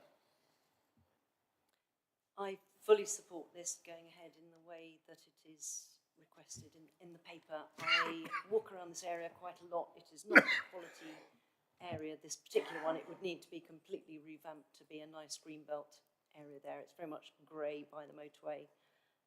Crossing over that bridge is a very good thing. I wish we could have been more efficient going through the development that is now built all over. A couple of comments. I would put as many car parking spaces in there as we could possibly fit in, because I think it's really important, and I would absolutely endorse putting a zone of some sort where parents who are unwilling at the moment to put their kids on buses to get into school in Cambridge would meet, because part of the reason I think they still want to drive their children in is to meet at the school gate, etc. So if we could put somewhere on that site to have parents meet for a coffee or whatever they need to do, I would welcome it. Thank you. I think such a facility exists already at the current Trumpington Park and Ride, but probably less specifically provided for. But yeah. Great, okay. So responses, Peter? Yes, so on that very point, we will be taking the learning from others. That feels incredibly important to do. Similarly, Katie, in terms of travel hubs developing, we should be looking to do that. You know, I'm going to say I'm cautious about sticking with planning applications, and it does relate at some point to Heather's point around special circumstances in a green belt. So this was approved unanimously, as I recall, in the end, but only because of the special circumstances that this offers as a transport facility. So making sure we get that right, and I think emphasising the links with walking and cycling, the Melbourne Greenway that goes right through it, or the cycle parking arrangements are going to be incredibly important in that. I think that's me, Chair. Thank you. Could I just ask a question of my own? So I read the key proposition really in front of us is this question about launching the enabling work separately, which the way it's described makes a good deal of sense. But the lingering question I had was, what's the other option? I mean, and why would that not be as good? So the other option is you would go through the full procurement exercise, which is going to take us probably to the middle of end of next year. You would then award a contract to one party who would then rely on utilities, typically, for delivery timescales. And as someone who's just getting off, schemes all the time, relying on third parties is not necessarily where you want to be. And so what you do is you then, as well as the delay you bring in, you give yourself contract risk, because I've got a contract with Kristen Ann, but actually we're relying on Claire to deliver to time. And if Claire doesn't deliver to time, then Kristen Ann and I are in a place that we don't want to be. So contractually, it increases a whole host of commercial risk that public authorities would rather avoid, in my experience, as well as probably a 9-month time delay. Okay. Thanks for spelling that out. Can I come back? I'm sorry. I just think Mal Schofield asked a question about data, but it was relating to data held by the County Council, Cambridgeshire County Council. But I think it is a concern raised by other residents that there's data from December 2022, which is available online, but not since then. So if you could help get that data made public, that we would appreciate it. So we will. The full decision will come back to you once we've gone through that procurement with all of that data. No, Katie's talking about in general, I think. Yeah. Sorry. Katie's talking about in general. All right. So in which case we would be happy to share that information. It comes out every month. Yeah. Okay. Great. Well, I think we can conclude that item. In terms of what the board's going to look at, it sounds like we agree with all of those three. Yeah, I don't think there's much more to add to that. So thank you very much. And that's the last item. And look, it's just like I said, between 5 and 5:30, just.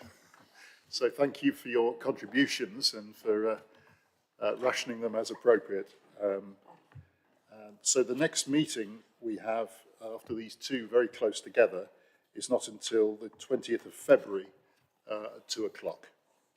So I'm sure we might bump into each other before then, but thank you for today. Thank you, Chair.